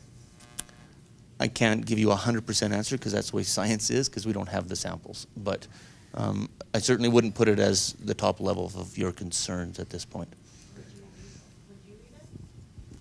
Would I eat it? Would I eat downstream from an animal that perhaps drank out of that? Probably, yes. You know, going back to your question in regards to, you know, if we consumed some of those foods whatsoever, we always use that analogy in regards to try taking a candy away from a kid. You know, and when an elder continues to have its food in regards to wild consumption, just try taking it away from him. You're going to get a reaction that you would not be very fond of in more ways than one. You know, to say that we're going to stop eating the food or the consuming whatever the wildlife has to offer us, chances are probably not. Because the cost of living in Fort Chip is too greater for us to rely on store-bought food.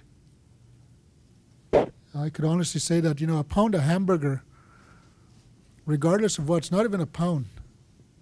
You know, we pay roughly around $7.59 to $8.59 for that.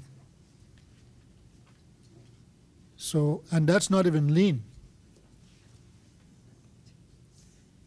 So our more ways than one that our natural food is more leaner, you know, and the people will continue to live off that, as far as I'm concerned. You know, one of the things that I always keep, and this just always came to mind, you know, why do we continue to be in denial when the whole situation is being played out in front of us? Maybe we should just make the recommendation that change the Athabasca name from the Athabasca to the Denial River, because that's what both levels of government are doing with industry. Keep denying everything that's happening on that river. Yeah. That's the way I look at it. But that's my opinion. So we're just going to take two more questions. I've got them lined up, so I'm sorry if I can't get to hold of everybody. And then we'll finish up with one last conversation. My name is Kayla Larson. I'm a student within the Faculty of Native Studies here at the University of Alberta. And my family is a Métis family, and we collect vegetation sometimes from the side of the river. I was just wondering if you knew to what extent the vegetation will be affected that is along the riverbeds. Is there leaching of toxins coming out of the river? This isn't my area of expertise, so I can't really comment on it. Does anybody else? Yes. So we have people going up and down the creeks and along the river, assessing any sediment that may have been left behind, looking for that and cleaning it up along the. That's underway as some of the photos I've shown you. We have terrestrial experts that are looking for that. The impact of vegetation so far is that we've seen are things like on that slide where we saw trees down in the upper 5 to 10 kilometers of the Apatowan Creek, where the water impacted and widened the creek in that first part of the creek. That's what we know now. Assessments are ongoing with respect to any other impacts. But to date, so far, we've seen just the physical impact along the upper 5 to 10 kilometers of the Apatowan Creek. Thank you. I have one more question, and then we'll finish up with Chief Erasmus. Thank you, Dr. Goss. My name's Glenn Isaac. I'm with the North Saskatchewan Riverkeeper, and Chief Allan mentioned about an environmental legacy we want to pass on to our future generations. And I believe, I want to teach my kids and their kids also a legacy of accountability. And I'm wondering, and this question is for Sherrit and Sean, in that line of thinking, did Sherrit ever consider a public apology for what's happened and what we can do better and what they would provide to the public as a whole? Thank you. Thank you. Great question. We, as a company, do take our operations and our presence in the environment very seriously, and any potential effects of being an operator of a mining company in Alberta and any other jurisdiction quite seriously. We understand that we need to be sustainable. We operate that way. As I mentioned earlier, this incident is very concerning to me, very concerning to our company, and we are going to get to the bottom of the cause, and certainly we are committed to addressing any impacts. That's what we're doing right now. The investigation's still underway with respect to what happened, and I, attending events like this is concerning to us. And we are sorry it happened. It is an event that we'll get to the bottom of, and certainly, I want to make sure we are expressing our concern by being here, listening, and addressing it. Excuse me. I'd like to ask a question. You're always using experts. What kind of expert are you talking about? Who's hiring you or that? What's an expert? Animal expert or land expert or water expert? Everywhere you're saying is expert. I've been in this earth for 63 years. It didn't surrender the land. It didn't surrender. It always surrendered a peace treaty with you people. It didn't surrender water. It didn't surrender roots. It didn't surrender nothing. Always surrender a peace treaty. As the sun goes, the green grass, the water, and the autumn is what they provide us with trust me. You have downside us for many years. Now we're given to educate our people, our First Nation people, about the book. When we signed treaty with you guys, with Great Britain, every nationality didn't write on X. They used different dialects. We knew how to write in Cree. We knew how to write in Stony. We knew how to write in Chipewyan. It's like Chinese people. It's like you guys, you could use the white book. So that's it. Thank you. With respect to the question very good question about experts and who the company's been using. We rely on various consulting scientist groups that we have. Groups that are engaged just on identifying fish habitat and impacts to fish habitat.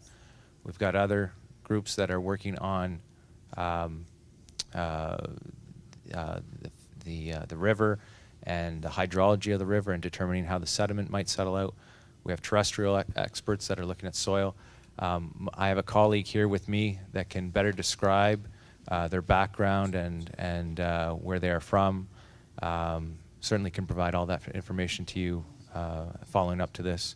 As part of our rollout of communication with First Nations groups and Métis groups, we do want to understand your questions and concerns about certainly about the process that we're undertaking right now, and our sampling and our analysis, and that's something we want to discuss when obviously we meet the various groups.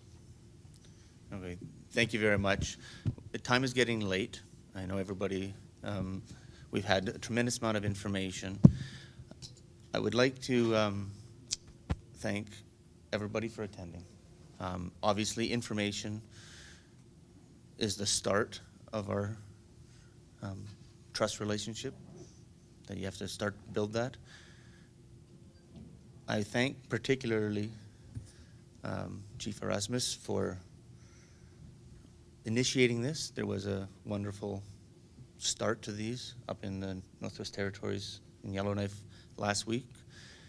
We would like to continue, so I will give the final word to Chief Erasmus, and he can give us the final message, and hopefully we can move forward from there. I'll be very brief. We always refer to our treaties because, as I said earlier, they're valid.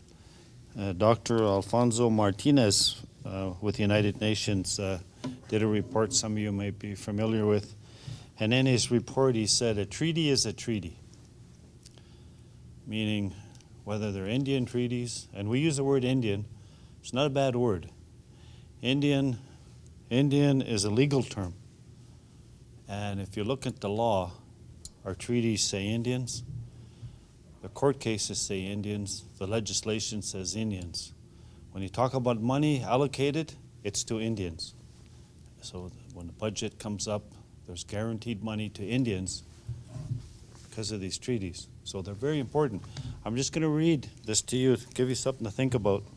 Again, this is Treaty 11, and it goes all the way to the Arctic Ocean, and as I said earlier, 200 miles out into the ocean. So this is circumpolar, what we're talking about.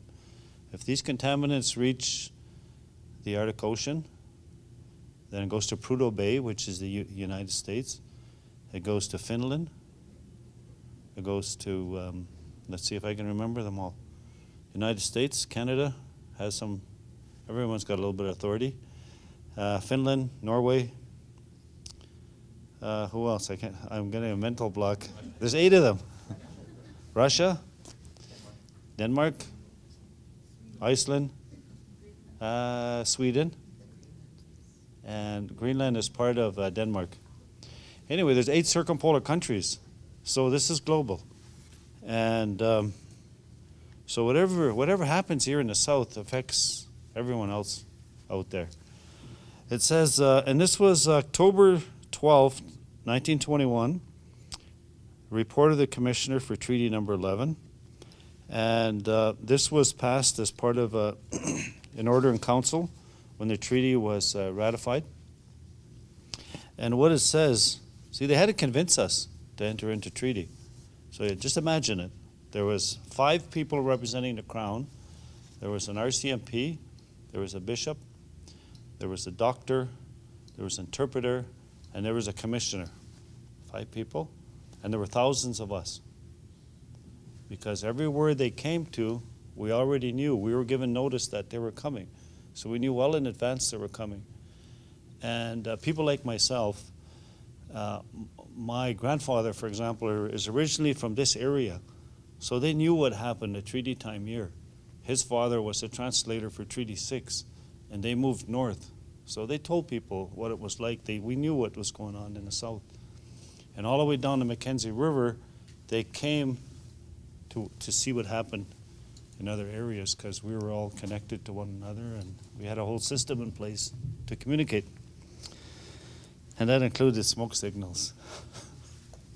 Anyway, so the commissioner, in his report going to the federal government at the time, says,